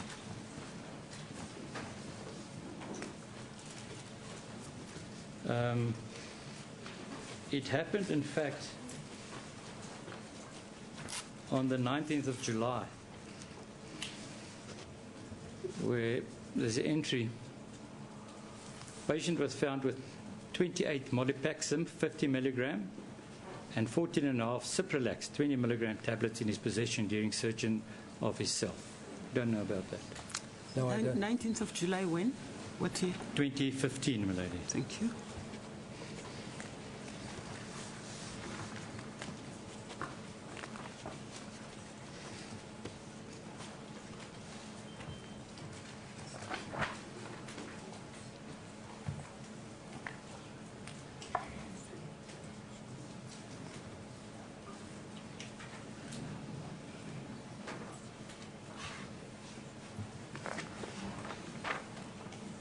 Lady, I've reached a stage where I can continue without having had assistance from psychologists and psychiatrists to look at the report. Having received it this morning, I beg leave that we stand down. I'll do so as soon as I can.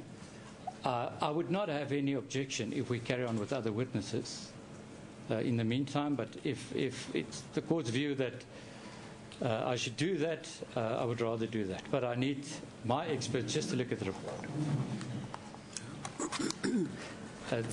You have to be very specific. What do you want this court to do? Lady, if I have my will, pardon?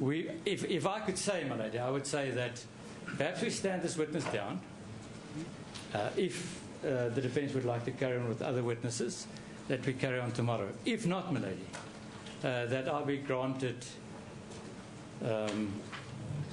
May I just have a look at the time? Till 2:30, my lady, to consult with witnesses. You want us to stand down until 2:30? Yes, my lady. The witnesses still have to get here. You are aware that we usually adjourn at 3 o'clock in this court? Yes, my lady. I'm sure that there is a possibility that I would not have more questions than half an hour would dictate. What's your time now? Let's just look at this. It's 12:25, my lady.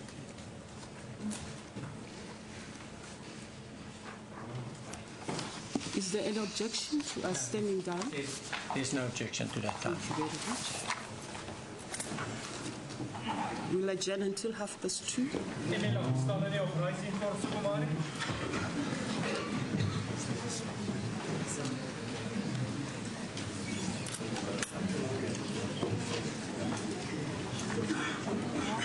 Silence, ladies and gentlemen.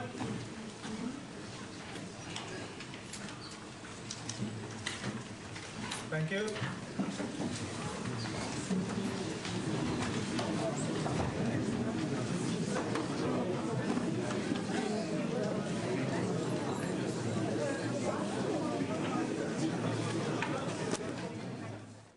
Right, a very